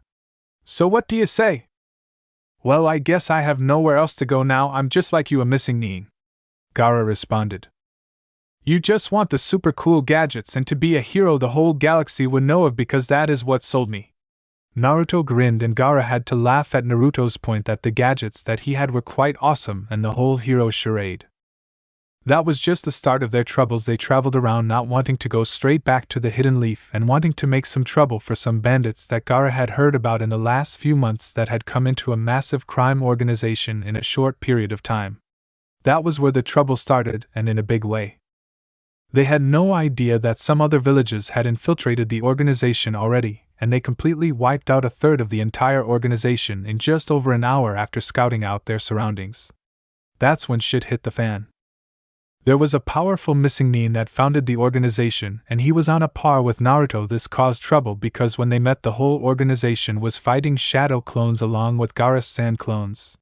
So when the big boss came out, Naruto went straight for him, not knowing of his strength. Sakura and Sasuke were leading the group that consisted of Shepherd, Geras, and Ashley. They weren't able to use chakra to enhance their speed, so they were traveling at a slow jog to keep their energy in case they needed to enter combat. Sasuke was concerned. He knew that Naruto would never back down from a fight, and the leader of the organization had even beat him, Sharingan notwithstanding. Geras knew what Naruto was capable of but had no idea what anyone else on this planet could do, so he was on his guard along with Ashley. She wouldn't admit it, but she actually liked Naruto. Shepherd was the most worried. She didn't want him losing any sort of control out here. And that's when they heard the explosion and the burst of red and black energy that went into the sky, and they all saw a red head jumping back from tree to tree. "Gaara!" Sakura called out. Gaara looked over his shoulder, and if he could show some sort of emotion his jaw probably would have dropped, but he kept his cool and slowly dropped to the forest floor and approached the little group. "What are you doing out here?" Sasuke asked. "Well," Gaara started. "Is Naruto with you?" Shepherd asked. "He was with me until a few moments ago." Gaara sighed. "What do you mean was with you?" Geras asked. "Well, you see." Roar. "Does that answer your question?" he continued. "How many?" Sakura ordered. "How many what?" Geras yelled at her. "Tails. She wants to know how many tails has Naruto took the form off," Sasuke answered. "Tails?" Ashley asked at once. "All 9. Naruto is his full Bija form," Gaara reported. "He shouldn't be too much longer." "We don't have time to waste here," Shepherd ordered. "What aren't you telling us, Commander?" Geras yelled. "Don't worry, Geras, he has full control of the Fox's power. Has had for the last 3 years," Sakura shouted at the Turian. "As Shepherd said, we don't have time for this. He in full Bija mode at the moment, and we need to get the fuck out of here," Gaara said after he was done catching his breath. There was another explosion and 3 mutilated bodies hit the ground around them, leaving indentions in the forest floor. There was another godly roar and another explosion, and they got the first sight of Naruto in his Biju form off in the distance. The golden energy created the image of a massive fox with several black marks on its body. "Is that Naruto?" Ashley asked. "He has control, right?" she asked again. "Yeah," Sakura explained. He went through a series of training to get control. Well, that's what Lady Tsunade told me. According to Kakashi-sensei, he gained full control during the battle with Tobi, the real leader of Akatsuki. It was then that the sounds of battle had ended, and the fox form slowly receded. Naruto landed on the ground, and fell to one knee, catching his breath. It was at that moment that the last of the bandits found him, and held a kunai to the blonde's neck. That bandit got shot in the head with a shell from Shepard's gun. Naruto finally lost consciousness as Geras bent down and picked the shinobi up. To say the least, the reports left a sour taste in the mouth of the Hokage. The destruction of the criminal organization was on her list of things to be done. So, she was thankful that Naruto was able to take care of that particular situation, but his condition, when he got back, was another thing entirely. She had never seen him in such a case of chakra depletion. She was sure that the Kyuubi was helping him heal, but she still thought of the unpredictable knucklehead as a grandson, so she kept close track of his condition. According to her best estimates, Naruto would be out for a few days. It was 4 days later that Naruto woke up. He got the release from the hospital and walked out. "Jane?" Naruto asked as he entered the room. "Naruto, you're back!" she yelled as she wrapped her arms around him. "I thought you would still be in the hospital." Naruto placed his arms around her, returning the hug. "I got released this afternoon. I'm so happy that you're okay," he told Shepard as she sobbed into his shoulder. "I don't want to lose you, Naruto. I can't lose you. I don't think I wouldn't be able to take it," she cried even more. "I'm not going anywhere, Jane." He smiled at her and did one thing she was not expecting, kissed her full on the lips. She was completely shocked. She was not expecting it, but soon returned the kiss with more force than Naruto started with, pushing him up against the wall. They finally broke the kiss after a few minutes and both looked in each other's eyes. "What was that for?" Jane asked as she rested her head on his chest. "I figured we're too short-lived a species. Might as well make the most of it." He smiled down at her. "Go get some rest. I say we leave in the next 2 days. We have things that need done." Shepard nodded her head and headed for her door. She leaned up against it, half her body inside and her other half outside, with the Japanese-style door resting between her breasts, and she looked at Naruto with an innocent smile. "Sleep with me tonight?" she asked, and Naruto made his way over to her and nodded as he bent down and kissed her again and got into bed and genuinely slept in each other's arms the entire night. "What's going on in here?" Geras shouted sarcastically as he walked in on Naruto and Shepard, gaining everyone's attention that made them all curious, and Geras just had his usual shit-eating grin on his face as he saw Shepard sit up in bed groggily as she wiped the sleep out of her eyes. Naruto was still asleep to her side. "So what is going on?" he asked with all seriousness. "I'm actually not sure," Shepard replied as she scratched her head. "Things just kind of happened last night." "Bow chicka bow wow," Geras replied, still smirking. "Anyway, Joker is hobbling back to the Normandy with the rest of the crew. They said that they will pick us up tomorrow around midday." Shepard nodded and glared at Geras, who took it as his K to leave and did so as Shepard once again was warmed with Naruto's embrace and sighed in relief. Naruto shifted in his sleep and Shepard couldn't help but run her fingers over the whisker marks on his cheeks, and a slight purr could be heard as he tried to nuzzle into her hand, and she had to suppress back a cute little giggle. Naruto's eyes opened slowly and looked at Shepard, who was smiling back at him. "Morning, Naruto." "I didn't do it!" he shouted out of impulse as he sat up quickly. Shepard laid a hand on his shoulder and pulled him back down to the bed and laid her head on his shoulder. "You need to learn that if you wake up with a woman by your side that you didn't do something wrong." "Okay," Shepard told him, and he dumbly nodded his head. "Wake up, love birds!" Geras shouted. "We're up!" Shepard yelled back as she reluctantly stood up from her position on the bed. "What is it, Geras?" "Lady Tsunade said that Tali is ready to come out of isolation." Geras smiled slightly. "Are you serious?" Geras nodded his head. "Naruto, get dressed. We're going to be the first people in the galaxy to see what Aquarian looks like in over 400 years. Shepard smiled. Naruto was up in seconds. Ever since he had met Tali, he had wanted to know what she looks like under the mask. Geras and Naruto walked side by side as Ashley and Shepard walked behind them. "So what happened last night, Commander?" Ash asked. "I'm not sure. One minute we were talking, then the next he kissed me, and I can tell you I have never been kissed like that before." She smiled with a dreamy look on her face. "I'm not talking about that, I want details of last night," she ordered in a whisper. "Nothing happened," Shepard replied. "Are you serious? I would have. I mean, have you seen that kid's ass? It's like it was carved by a god or something. Look at it," she said as her eyes were glued to the backside of Naruto. Shepard couldn't help but look either and had to smirk as a blush covered her face. "I can't believe you didn't get with that." "What? Since when do we talk about each other's love lives?" she shouted a little too loudly, making Naruto and Geras look back at them with questioning looks. "It's nothing, just admiring the view." Ash smirked, and they continued on their way. "How about you just yell out to the whole goddamn planet that we're talking about what could have been your steamy hot night with one smokin' ass guy?" she chuckled. "Oh, shut up, let's go see Tali already." For the past 3 days Tali had been under constant tests but was assured by Tsunade and her assistant Shizen that they could bring her immunity to bacteria and all other diseases back up to at least 80% so that she would not have to wear her environmental suit all the time, and could breathe pure oxygen again, and it was all a success. The young Quarian was so excited to be out of her suit without the risk of getting sick that she ran around the hospital room practically naked in nothing but a dressing gown. Shizen said that she should rest, but she was too excited, and Tsunade said that it would cause no damage and she could rest later. Tali had told her that she was forever in her debt, and Tsunade just waved it off, saying she was a friend of Naruto's, and there was no need for thanks.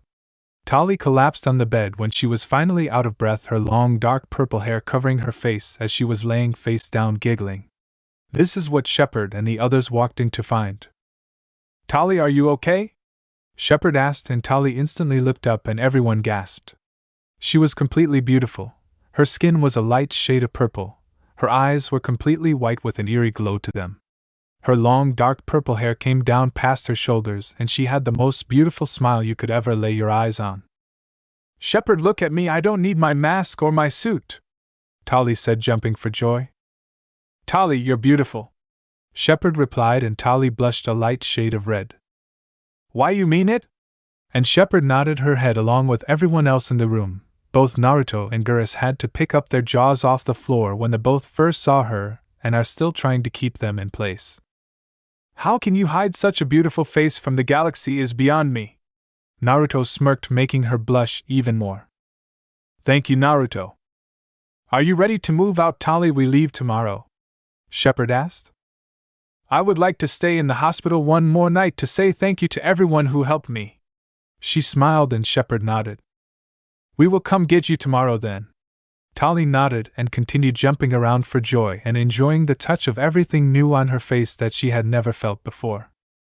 The others left her to her joyful jumping, and since they were the only ones left along with Gaara in the village, they decided that they would spend the last night that they had together and have fun, as they didn't know when they would be able to relax again, if ever, but they would at least spend one last night having fun, and that's what they did.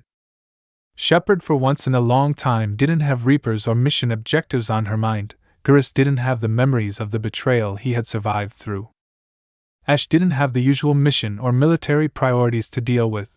Gaara for once smiled a genuine smile to have new friends and that he no longer had to do thrice-damned paperwork, and he said as much and was happy that Naruto recovered from his overuse of Kurama's chakra. Naruto, he was happy for the first time since Jiraiya had died. He was smiling happily, and the others could tell that this was not a fake smile or a mask to hide behind, but it was the true Naruto. Tsunade had ordered all the Anbu to the front gate during the day to make sure no council members tried anything with Naruto leaving, or Gaara for that matter.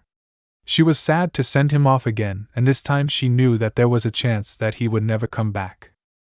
Sakura and Shizen were by her side talking aimlessly, waiting for the rest of the group to arrive, which consisted of Geras and Naruto, who were already 20 minutes late as the Normandy was already there. Shepard had been talking with Tsunade. Kakashi arrived and made sure that he kept well away from Tsunade after Naruto's little prank that he pulled, and Kakashi was unable to get a word in edgewise when Tsunade had started yelling at him about it, so he got blamed for it, and was unable to get Naruto back. It was this scene that Naruto, and Kakashi happened upon when they finally arrived. Naruto then walked over to Sakura, Tsunade and Sasuke, looking like he had a few things to say, and wanted to get them off his chest before he left. There's a good chance I won't be coming back. I have some serious feelings for Jane, and I want to stay on the Normandy with her. Grandma, I know I said a long time ago that I wanted to become Hokage, but dreams do change over the years. Naruto, Sasuke started. Give me a minute, Sasuke, he told Uchiha, who immediately backed down. We weren't the best team in the village, Sakura, Sasuke, but you two became like the family I never had. I want you two to defend this village with all you have, and help prepare the nations of our world for the coming of the Reapers. I'm trusting you two with this. Grandma, when it comes time to choose a new Hokage, Sasuke, Sakura or Kakashi would be your best choice. That won't be happening, Tsunade told the young sage. You see, I just got the message from the Tsuchikage, Raikage, and Mizukage. They're calling for a stronger alliance. While Kakashi, Shizen and I handle that, I'm sending a team with you, Naruto. Your team. Team 7 rides again, Dobe. Sasuke smiled. Like it should have been long ago. Okay, but you and I do need to talk when we get on ship, Naruto told the Uchiha. That went well, Kakashi said. Don't I know it? Tsunade sighed as she told Shizen to get back to the Hokage's office and get everything ready for an upcoming meeting of the great nations. Aboard the Normandy, Naruto went to his quarters with Sasuke. He actually missed the Normandy in its own little way. It was his home. Geras wanted to speak with him about some things, and Shepard had told him that they needed some time before anyone spoke with them, and Geras decided to show Gaara and Sakura around the ship, but Miranda had already taken the liberty of doing so and left Geras alone doing nothing, and Geras alone doing nothing was a dangerous combination. The course of the Normandy was set for Ilium for the Justicar, and the assassin, which Joker wasn't all too pleased about.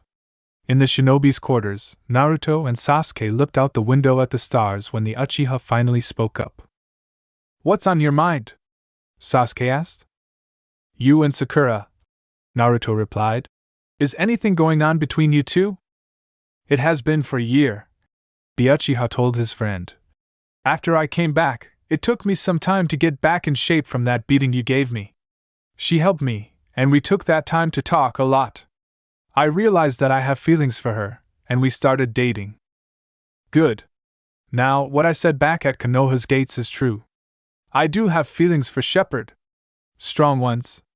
Even after we finish this mission, I doubt I'll go back to Konoha. You've seen a lot out here, haven't you? More than you can imagine, team.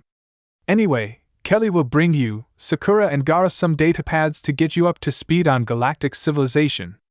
Also, Jacob, Geras, and I will get you outfitted with armor and weapons. We can modify the armor to allow for chakra use. Let me guess, even though we all look alike, Shepard and her crew can't use chakra? Yeah, but they have their own strengths. Their technology is centuries ahead of ours. Combine their technology with our chakra, and it'll be a deadly combo. The Reapers won't stand a chance. What are the Reapers? According to Jane, they're a machine race that wipes out all galactic civilization every 50,000 years. They wiped out a race called the Protheans 50,000 years ago, and they're coming back soon. Jane is trying to get the galaxy's races to unite to take them on. And bringing us shinobi with abilities that are beyond their own into the mix. We've never seen a Reaper, but I know with my complete Susanoo, and you with Kurama, we could cut a swath of destruction through most anything. Just what I was thinking, Sasuke. Naruto turned to his friend, and the two shinobi bumped fists. Who'd have thought that we'd save more than just the shinobi world? We're going to wind up saving the whole damn galaxy. Gaara was one not to be bothered about a whole lot.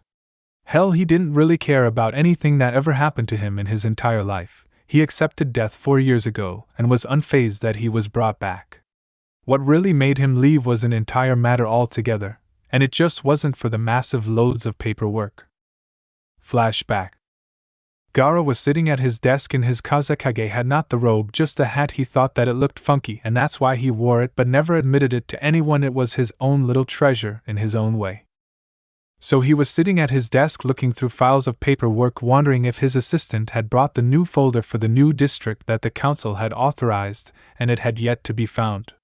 He sighed as he leant back in his chair and looked over the village from one of the many windows that were in his office. He sighed again as he stood up, took off his funky hat, and walked out the door. He was immediately surrounded by sandumbu. He was sick and tired of being protected. He knew how to handle himself. Hell, he protected the whole village with his sand, and they still thought that he needed protection. He walked past his assistant, who started ranting in her old age for him to get back in his office and finish the paperwork, and he just ignored her and walked out the door. Temari and Kankuro were not in the village, so he couldn't hang around them. Hell, he needed new friends, and when he spoke to Temari, she was always about business, and Kankuro was always sleeping, so even when he was around them, he was bored shitless. The only person he felt like he could have fun was a certain blonde ninja from the Hidden Leaf in Fire Country. He walked out of the Kazakage building and looked around and had to hide a small smile that graced his face. He loved the hidden sand, but he was missing something from when he was a kid, that sense of adventure that he used to have. Yeah, he didn't look like he played when he was younger, but he did. He used to climb trees, scale the wall surrounding the village. He even pulled a prank on his sister once, but he never admitted to it, and never did it again. He missed all of that, and now he couldn't even leave his office without being followed by Umbu, or even his sister. It was annoying. He took the Kazakage position to be recognized like Naruto was, but it wasn't all it was cut out to be. He was the only Kazakage to have 15 assassination attempts on his life in the first 3 hours of position, and they were from his own village. When he started, everyone feared that the demon container would destroy the village after gaining a seat in power, so what they feared they tried to destroy. It was their nature. He was sick of the attempts on his life, sick of the council writing him about who they should go to war with next, sick of the glares from the citizens of his own village. He had protected them, and they still hate him for what his father did to him. So he planned. He had heard that Naruto was on an important mission that was very far away. That was what the letter from Tsunade told him in the letter anyway. So he headed for the Hidden Leaf with an entourage of guards, and hoping that he would get a sense of what Naruto's mission would be and go join him as a missing nin, better than the assassins that were waiting back in the village. And to his luck, Naruto was home for the time being. End flashback. Gaara was happy to be out of his village, and he hoped that they would choose a powerful successor. He had left a note on his desk as a suggestion to Kankuro as his successor, but he had no way of knowing who would take his place as the 6th Kazakage. He sighed as he slumped down in the med bay. He had been sick as soon as the Normandy had lifted off, so Miranda took him to the med bay so Dr. Chukwas could give him something for the motion sickness, and he would soon get used to it. It was slowly getting better, but he had a bucket at his side as he sat up in the bed. He didn't know what to think about Miranda. She had been nice to him. Maybe it was because she didn't know what he had been when he was younger. He looked around and didn't see anything interesting, just a machine which looked to be only used once, and had what looked to be a mask, so it must heal a face, and a closed door with a red square signaling that it was probably locked. He stood up and got his footing, and the movement of the ship didn't bother him so much. He headed for the door and found the Turian playing cards with a red-headed woman that he had met at the party, Kelly Chambers. He looked over the others aboard the ship before walking around and sitting down next to Gurus. "Hey buddy, still feeling sick?" Gurus asked as he handed Kelly the decks so she could shuffle them. "Not so much," he replied in his monotone voice. "Gaara, your quarters are here on the crew deck, I think, Naruto, and you are sharing until more arrangements can be made," Kelly said, and Gaara nodded as he watched as the game of cards for a while before giving up on trying to find out what the rules are and went to find Naruto, who was in his quarters. Gaara opened the door, and Ashley passed by him with a smile on her face and headed for the elevator. "I see you're popular." Gaara smiled at him. "Hey, yeah," Naruto replied as he sat up from his sitting position. "I hear that we're all sharing a room for a few days until you get one of your own." "Apparently so." "Something wrong?" Naruto asked as he sat down on one of the leather chairs, as he still didn't have a bed in there yet. "It's just weird. Everything is made out of metal or has computers. Nothing has any essence of life apart from the crew members. It is just different. Don't I know it? I felt the same way the first time I got aboard. Sometimes you feel like you're too cramped, and next you feel like there is no one that you can find. It's weird like that." Naruto replied as Gaara took the other seat after picking up some data pads from Sakura. You're going to want to read through them, it's really informative, believe it or not. Gaara nodded his head as he started to read. Naruto leaned back on the couch and looked out the window, passing the time. It was then that Sasuke entered, carrying a M96 Matic, M6 Carnifex, and M22 Eviscerator. He looked right at the blonde member of the team, and was about to say something. Naruto, come up on the bridge, I have something to talk to you about. Joker's voice came over the radio. On my way, Joker. Naruto replied as he walked out the door and left the others to their readings. He entered the elevator with Geras, and they both looked at each other. What are you doing? Geras asked as he leaned back up against the wall. Seeing Joker, he said he has something to talk to me about. Yes, same, what you think it's about? It's Joker, he probably needs help getting to the bathroom. Naruto chuckled. Or he wants help as he broke another hip or something. Geras joined in the laughter.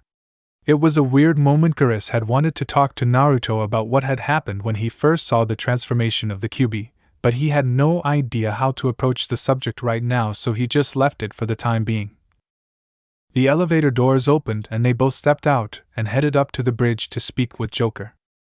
Joker had his back turned to them as they walked up the bridge deck and stopped and looked at each other, and both shrugged. Joker's chair turned around and his hands were entwined, and he had a look that said, I have been thinking about some stuff and I'm about to tell you, so shut up and listen. They both raised an eyebrow at him, or in Geras' case a scale. What's the matter, Joker? Okay, I have been thinking. That's a shocker. Geras laughed. Shut it. Now we're all friends, aren't we? They both nodded their heads. Well, alright, say we actually survived this mission, what next? What do you mean? Naruto asked. Look, I've noticed it, Tali has noticed it, and hell, you have probably noticed it yourself, Geras. Noticed what? Geras asked. Ever since Vermeer Shepherd has been distant with all of us. You come along, Naruto, and she is back to the way that she was when we first started. Hell, she is probably more open than she has ever been in the time that I have known her. Joker smiled. I wanted to know what you're going to do when the mission is over with, Naruto. Hell, I want you to stay aboard the ship. You're a good friend and I don't think I will ever meet someone like you again. Same here, Naruto, I would trust you with my life and have and will again, I just know it. Geras smiled. Thanks, guys.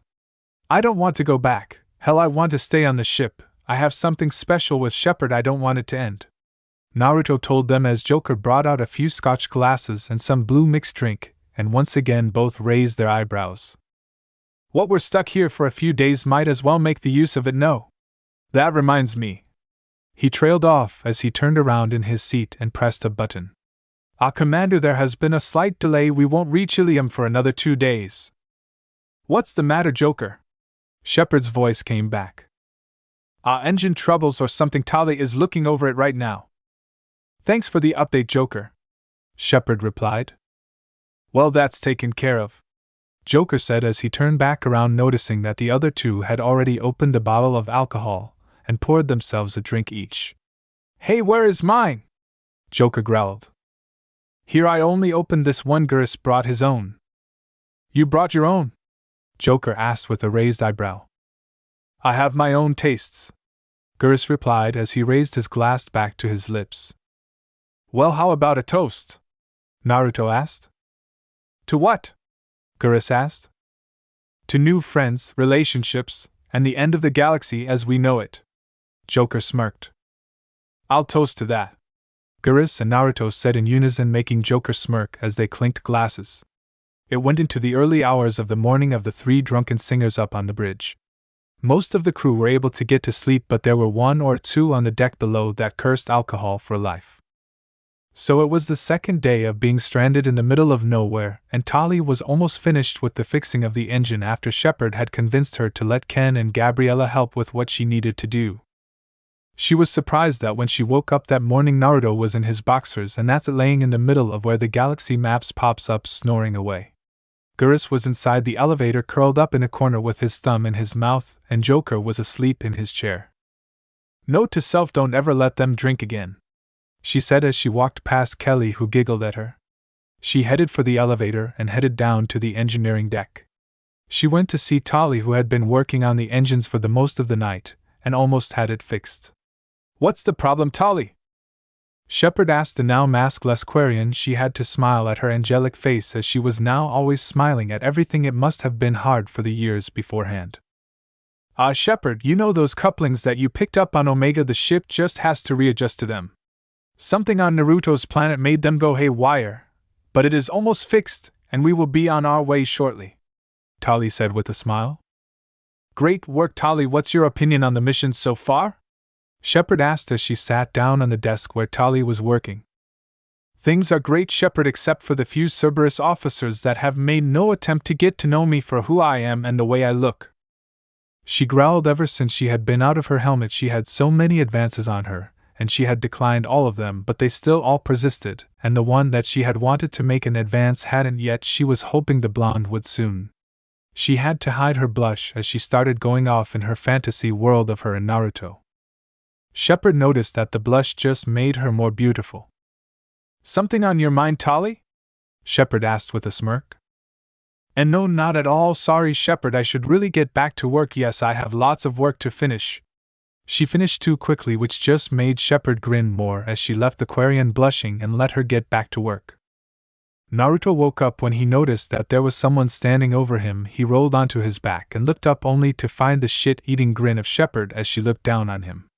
She leaned down next to him, and he didn't see what she had in her hands. "Morning, Naruto!" she chimed, and he had to hold his head. "Why are you yelling?" he growled at her. He looked to her, and she had a passive look in her eye as she slowly grinned, making him on edge. "Shepard?" It was too late. She had previously mixed some sticky substances and put it in a squirt bottle and aimed it at him, but lucky for Naruto it was too thick to actually pass through the spray part of the bottle, so it didn't spray him, and he fully laughed at her but stopped as he had to hold his head again. "You don't have anything for a hangover, do you?" he pleaded, and she sighed as she gave him a small white and red pill. "Take this, it will help." Naruto nodded and downed the pill immediately and stood up. "That was some fun last night." He sighed as he stretched as he realized that he was only in his boxes and Shepard had to hide her blush at his body. "I'm going down to the showers. I'll be back up later." "Want company?" She grinned at him and he stopped in mid-stride before looking back over his shoulder. "Why would I need company?" he asked, grinning back at her. "I could wash your back. You know that it's a really hard place to get," Shepard said as she started walking up to him with a sway in her hips. "And you could wash mine," she whispered in his ear. "Our Commander Tali said we are ready to go." Joker's voice interrupted them. "Get moving then, Joker," she said, glancing over her shoulder down the bridge. "Will do, Commander," Joker replied as he accelerated the engine and headed for Ilium. "Maybe another time, hey Commander." Naruto grinned as he placed his hand on the low of her back, making her shiver at his touch. "Guess you can wash your own back this time." He grinned as he traced little circles on her back as he headed to the elevator, leaving her at the doors as they closed, and she had to put her hands up to her face to cover her blush. "Looks like you have some good company there," Kelly said with a giggle as she looked up from her computer. "Thanks, Kelly," Shepard replied, and all Kelly did was nod her head. "Officer Taylor and Officer Lawson both require to see you. Maybe you could make your way to see them." Shepard nodded her head and went to see them. Jacob first, and then Miranda. Jacob had received news that had been long out of date for 10 years, and Miranda told her about her sister on Ilium, and she agreed to help both of them when they had some time to spare. Ilium was fast approaching. Everyone was back to their normal duties aboard the ship. Even though most of the ground crew didn't have duties, they usually trained or lounged around in their quarters doing nothing. Gaara had been troubled for the most part of the journey to Ilium. He had tried to speak with Naruto on occasions, but he was always busy doing something, and he only came into the quarters when he was going to bed, and sometimes it would be useless to talk to him because as soon as he walked in the door he somehow appeared on the couch asleep. So to say Gaara was bored would be an understatement. He thought about going to talk to Miranda, but he had no idea of what he would say to her. Sure, they had plenty in common from what they learned from one another at the party at Kiba's, but was that enough to start a healthy relationship from? So for the most part of the way there he was by himself contemplating on whether or not he made the right choice in joining Naruto on the mission, but was cut out of his musings as Naruto came through the door with a big grin on his face. "Hey Gaara, what are you up to?" Naruto asked, still grinning. "Just thinking," Gaara replied after he looked up from his data pad that he had been reading. Naruto slowly approached and looked like he wanted to say something. "You want to say something?" he continued. "I need your help with something," he continued to smile. "With?" "Naruto!" Shepard's voice could be heard. "I see, what did you do this time?"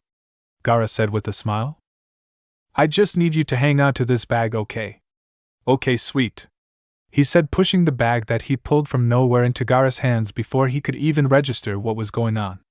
Shepard burst through the door blushing madly, and Gaara wasn't sure why until he looked in the bag and he went pale. The bag was filled with underwear, bras, and panties. He was slightly freaking out. "Where are they?" she growled. "I have no idea what you're talking about, do you, Gaara?" he asked as he glanced at Gaara and could see that he was starting his freak out. "Gaara!" he hissed. Gaara snapped his head up and looked to Naruto. "Huh? Do you know what Shepard is talking about?" No, not at all, sorry, Commander," he lied through his teeth. "Why bring him into this? I know you did it," Shepard shouted at the blonde. "Give them back." "What's going on in here?"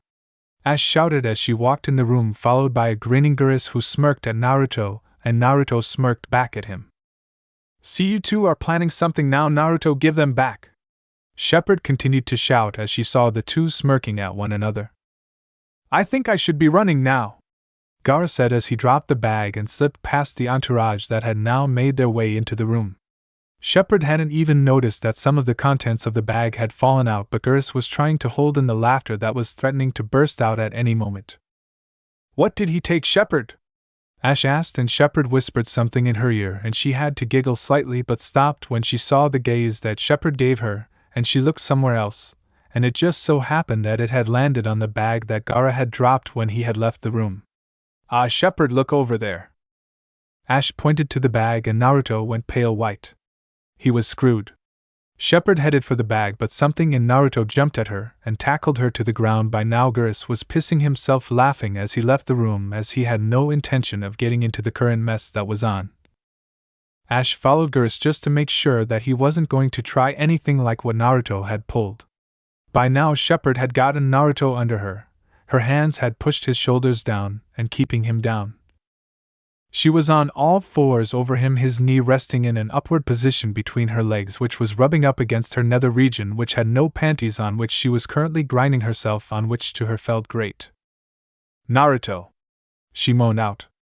"Why do you have to prank me so much?" she said through her moaning. Naruto grinned up at her. He could feel that she was almost there, and could feel the wetness seeping through her pants, and it was turning him on immensely. Her hands put less strain on his shoulders as they moved to his chest as she lowered herself down his knee, all the while still grinding in small motions as she did so, making her tremble even more. She leaned her face down to Naruto's and kissed him, and he kissed her back and flipped her over so that she was on the bottom, the bag of bras and panties totally forgotten. "If I didn't prank you, I would have never gotten to know you so well," he whispered in her ear as he pulled away from the kiss, making her shudder underneath him. He kissed her again, and this time she inserted her tongue into his mouth, and he did the same. They both fought for dominance, but Naruto ended up winning as he was already on top. "Have I ever told you that you're a great kisser?" she smiled at him. "Well, there is a first time for everything," he grinned back. "It won't be the last," she said as she kissed him again with more force. She moved her hands up around the back of his neck as she started grinding her pelvis against his. He grinned through the kiss, and she had to blush. Her body was doing it over instinct, but that didn't mean that she didn't want it herself, but she was meant to be angry at him for some reason, right? She didn't care. His tongue dancing on her own was just too goddamn good to resist as she thrust up against him again, and this time was met with one of his own which made her gasp at his size. She hadn't even thought about it until it hit her, but she didn't have long to think about it as her body went through an amazing orgasm, and he had yet to even get her naked or make in full contact with her nether regions, and she was still gushing as she came again and again under Naruto, who just kept kissing her as she moaned into his mouth as each orgasm hit. Worth it! He grinned and was lightly punched in the shoulder from the woman underneath him. Jesus Christ, Naruto, all over the floor. She pouted up to him, which he found completely and utterly irresistible as he leant down to kiss her again. Can I please have my underwear back? She continued her pout. If what? She said as she gasped as he trailed her neck with butterfly kisses. If we can continue this at a later date. He smiled down at her, and she smiled back up at him. Ah, Commander, we're coming into Ilium. Joker's voice. Bow chicka wow wow. Geras could be heard next to Joker. Then there was a sound of someone being slapped up the back of the head. Damn it, Ash, come on, it was totally funny. Shepard sighed as she leaned into Naruto's chest. I was hoping for a bit more time together before we start back up again. Don't worry about it, we have plenty of time to spend together once this thing is over and done with. Naruto smiled back at her. I promise you that we will have time together. Shepard smiled at him and kissed his cheek as he rolled off of her. Do you have a towel in here? She blushed as she asked. Naruto threw her a towel and the bag of underwear, and she left and headed for the shower rooms that were on this floor. Naruto frowned as he thought of the promise he just made. Was he going to be able to keep it? Ilium, just a bigger, fancier Omega. In Geras' words, Gaara had been fitted with sandy brown military armor before he left the ship and a submachine gun along with a sniper rifle the same as Naruto had. They had just gotten off the Normandy when an Asari approached them with 2 mechs at her side. Greetings, Commander Shepard. Your docking fee has been paid and I would like to welcome you to Ilium. The Asari greeted. Shepard watched the mechs closely as she replied to the Asari. Who paid the fee? She asked. Liara Tsoni, she has requested that you go and see her. The Asari continued to smile as she spoke. Shepard nodded her head and the group passed and headed through the docking station and came to look upon Ilium for the first time. The city was beautiful with the sun constantly in a setting motion, or was what it was when they looked over the city. Gaara was amazed. This was amazing to him. He had no idea that a city could be so big. Naruto and Geras walked over to the railing and leaned over and looked down. Long way down, Geras said. Do it, you won't. Naruto smirked at him, and they both laughed as Shepard was approached by an Asari that looked a little slow in the head. You are Shepard, the Asari said. Yes, I am. Do I know you? We are Rachni. You spared my life 2 years ago on Noveria. Shepard's eyes flew open as she realized what the Asari just told her. No way. Hey, Geras, remember that Rachni queen? Yeah, what about it? Geras asked. This is her. Well, I think it's controlling the Asari, is that right? Yes, the Asari stated. I wish to compensate you for what you did for my race all those years ago. There is no need, just don't go starting any more wars. Shepard grinned and the Asari smiled and walked away. That was weird. Tell me about it, and Rex wanted you to kill it. Seems nice enough. Geras smiled as they walked into the market district. Commander Shepard, holy crap, it's you. A woman in a blue dress said from a table and beckoned Shepard over. It is you, they said you were dead. And I believe that you said you owe me a beer, am I wrong, Ms. Gianna Parasini? Shepard replied with a smile as she sat down at the table with the woman she had helped back on Noveria in her investigation. No, you're right, but I'm actually in the middle of something at the moment, Gianna told the commander, who raised her eyebrow. Anything you need help with? She asked and listened as Gianna told her about the weapons that were being sold here on Ilium that had been taken from Noveria. Every time I run into you, I end up doing your job. Shepard grinned at her. If you keep it up, I'm going to be out of work. Gianna smirked back at her as Shepard walked away. The group stayed at the table and looked around as Shepard approached a stall and started talking with an Asari before signaling for Gianna to come and talk with them. Gianna smiled to the group and walked over to Shepard. What's happening? Gaara asked. Gianna is an undercover agent who worked on Noveria. We traveled there in our mission to stop Saren. Anyway, we needed a pass to get out onto the surface of the planet, and Gianna had offered us a way of getting one. Gaara nodded his head while Naruto was looking around. What is it? Gaara asked, gesturing to Naruto. There has to be a ramen stand here somewhere. He growled out and Geras grinned. There is one on the citadel. I'll talk to the commander about heading there next. Naruto nodded his head and sat down at the table where Gianna had been seated and waited for Shepard to come back, and she did so with Gianna at her side with a grin on her face. So how about that beer? Gianna smiled. Maybe another time, Gianna. I have some stuff to get done while I'm here on Ilium and I would rather get it done sooner than later, you know. Shepard replied and Gianna nodded at her reasoning. Nobody who wasn't an Asari or a criminal wanted to stay on Ilium long unless they wanted to get into something illegal, and nobody wanted that now, did they? They had been walking around for about 15 minutes going through the stores trying to find better equipment and armor, and they even got some food for Rupert the Normandy's chef when Joker patched into Shepard's radio. Our commander, be on the lookout for Tali. She had a fight with Jacob and left the ship. I'd send someone to go get her, but we only have Cerberus and that wouldn't work out too well, or we have people who wouldn't take orders from me and try to break every bone in my body. So send someone to go find her and calm her down before things get out of hand, would you? Joker said over the radio. Yeah, alright Joker, will do. Shepard sighed. Naruto want to go get Tali. She should be heading this way. We will meet up with you later, okay? Naruto nodded his head and walked away from the group. Was it really best sending Naruto off on his own, Commander? Geras asked. What, he isn't a child, he knows how to take care of himself. Not what I meant, Commander, Geras replied with a smirk as the now-made trio headed for Liara's office. Naruto had headed off on his own back towards the ship and found who he was looking for surrounded by humans trying to hit on her. Just leave me alone, she told them harshly, but they didn't care. She just wanted to get away from them. Come on, babe, how about me and the boys take you somewhere and show you a real good time? One of the men laughed at the Quarian, and before anyone even knew it, he was falling down off the side of one of the buildings that were high up in the air. What the hell? One of the other men shouted before he was punched in the throat, and he had to grip it as it had fully gone out of whack and he was slowly suffocating. Who are you? Another shouted at the blonde, only to meet sapphire blue eyes before he was sent into the building 15 feet behind him from a kick to the chest. You okay, Tali? Naruto asked as Tali looked to him. Yeah, thanks for that, Naruto, you really saved me from these Bashtets. It's not a problem, Tali, I mean we're friends, right? He smiled at her, and she blushed and had to remember to cover her face as his skin went a radiant red when she blushed, making her even more beautiful. What happened between you and Jacob on the ship?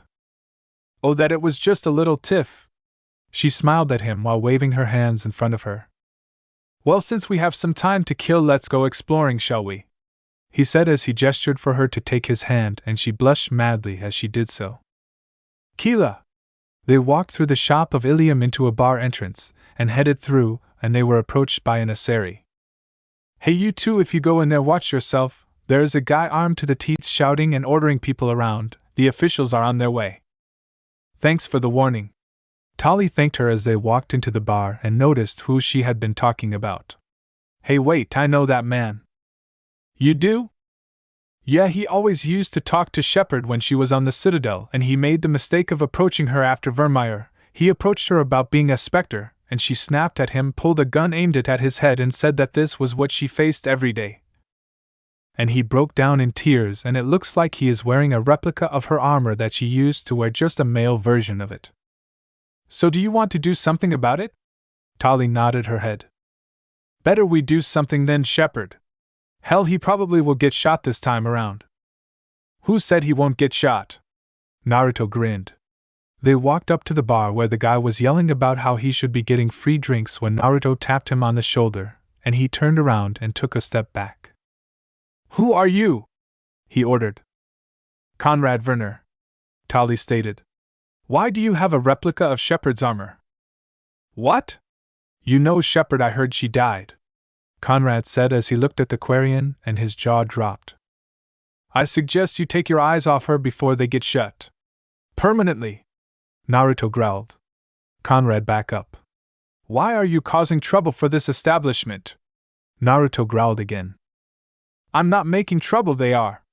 I'm out here trying to serve the galaxy, and they won't even give me a free glass. You're trying to save the galaxy? What about your wife? Tali asked. She totally supports my idea. She even gave me the credits to get me off the Citadel. And I have done it all, rescued people, stopped slavers. I even go around looking through crates for credits. He chimed. Naruto sighed. This was a want-to-be hero. Conrad, it is Conrad, isn't it? Conrad nodded his head. Look, you may think you're doing good here, but you're not. You're affecting the peace that this establishment has. I am doing good, damn you. I've faced more than anyone in my travels. He shouted, and Naruto got sick of it, and aimed at his foot, and fired. Ah! You shot him! Tali shouted, surprised and a little excited. I would have shot him in the head, the bartender said. Can my day get any worse? Conrad hissed as his foot was bleeding. Nope, no matter how bad it may seem, they can't be any better, and it can't be any worse, because that's the way things fucking are, and you better get used to it, Nancy. Quit ya bitching. Now go on and limp out of here, head back to the Citadel, and go back to your wife if she will even take you.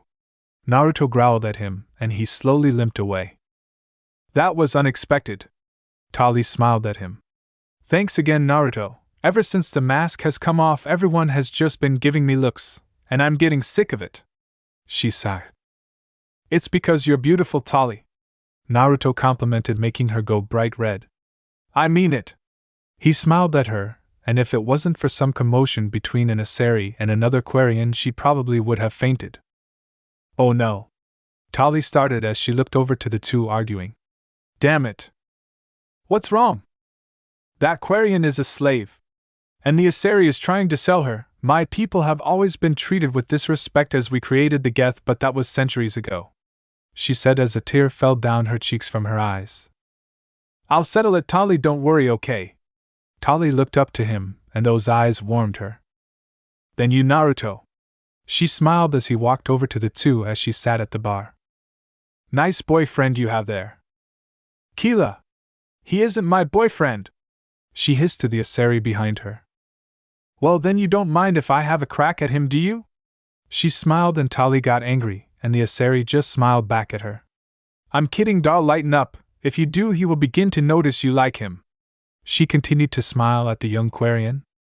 Are you sure? I mean, he has a thing with another member of our crew. She sighed. Did you ever think that she or him might like sharing? The Asari smiled at her, and she went bright once again as she turned back to look at Naruto, who was standing next to the Quarian who was being sold. She could tell by the way the Quarian was standing that she was happy and relieved that someone was helping her, and it looked to be going in her favor. She watched as the Quarian hugged him, and he smiled at her while he scratched the back of his head. The Asari gave the Quarian some credits and walked off and made a remark about never doing business with a human again if she only knew he wasn't human. Naruto bid the Quarian farewell and walked back over to Tali and sat down next to her. Things are going to be better for her now. He smiled at her, and she blushed once again. Thank you again, Naruto. I hate when we get turned into slaves. She sighed and stood up. Let's go find Shepherd, shall we? Naruto nodded and followed the Quarian, and Tali tuned back to the bartender who winked at her, and she blushed once more and rushed out of the room with Naruto right behind her, completely oblivious. They headed for Liara's office and walked in on Liara telling Shepherd about Thane Krios. So Shepherd, how goes the search? Naruto asked as he walked in.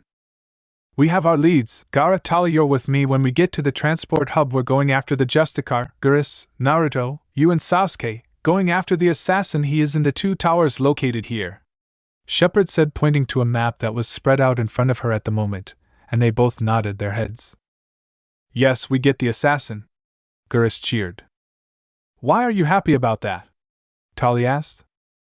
More of a challenge, I reckon, Naruto answered for him, and Guris nodded his head. We're going to have to be real sneaky, take this out fucking special ops style. Naruto grinned and Guris smirked back at him. I wouldn't have it any other way, buddy. Guris continued to smirk as the two groups headed for the transport hub and went their separate ways. Hey Sasuke, get over here quickly, Naruto called into his Omni-tool. We're going after an assassin. Sounds like fun, came the Uchiha's voice. With Shepherd, Gaara and Tali, they had just arrived at the police station and had started to speak with the officer in charge of the investigation about the murder that had been recently committed just a few blocks down from here. They were given access to enter the restricted area, and that's where they were heading at the present moment. Gaara was confused about how the police had shown fear to a Justicar, but just summed it up of a Justicar being a high-level officer or something. They passed several patrols of the Eclipse mercs, and took them down even to it was inside a crime scene, which Tali commented on. Shepard just shrugged her shoulders and moved ahead, while Tali fought with herself on whether to ask Shepard if she would share Naruto or not.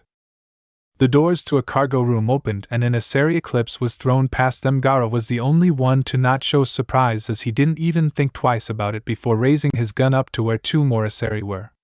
One was in a red revealing outfit, and was standing over another one. "What ship did she leave on? You tell me this and your life will be spared," the Justicar said. "Spare me? If she found out, I wouldn't even be able to get far enough away before she came after me," the Asari underfoot yelled at the Justicar. A blue light shined around the Justicar as the Eclipse merc was lifted and thrown through a glass wall and several crates and landed on the floor, and the Justicar lifted herself up with her biotic powers and landed a few feet from her, and walked over to her, placed her foot on the merc's neck. "Find peace in the embrace of the goddess." And with a twist of her ankle she snapped the merc's neck, killing her instantly. "Samara?" Shepard started, and the Justicar looked over her shoulder at the commander. "Greetings, my name is Samara, I am a Justicar." "Justicar!" the head officer called out as she ran into the room and looked around at the carnage. "What the hell happened in here, Shepard?" "They refused to give me my information, therefore I killed them as they were unjust." "Unjust?" Gaara asked. "They refused to help a warrior of justice," Samara said as she turned to him, and he nodded his head. "I hate to do this, Justicar, but I have to apprehend you," the officer said, and Samara looked at her and nodded her head. "My code makes me be apprehended for 24 hours, but after that I must leave this place. Shepard, maybe we can help each other. If you can find the ship that the Eclipse mercs smuggled off-world, I will help you in whatever it is you came here to see me for." Shepard nodded her head and left as she went back to the Valos who she had talked to before they went into the restricted area and had offered her credits to find him some data pads. He gave Shepard a pass so that they could get inside the merc base, and they immediately headed off to find the docking records. It wasn't that hard to find, they just had to follow the lines of guards and they were there. Thought the red sand that had been delivered in secret. Even Ilium had rules and red sand was completely illegal, no exceptions.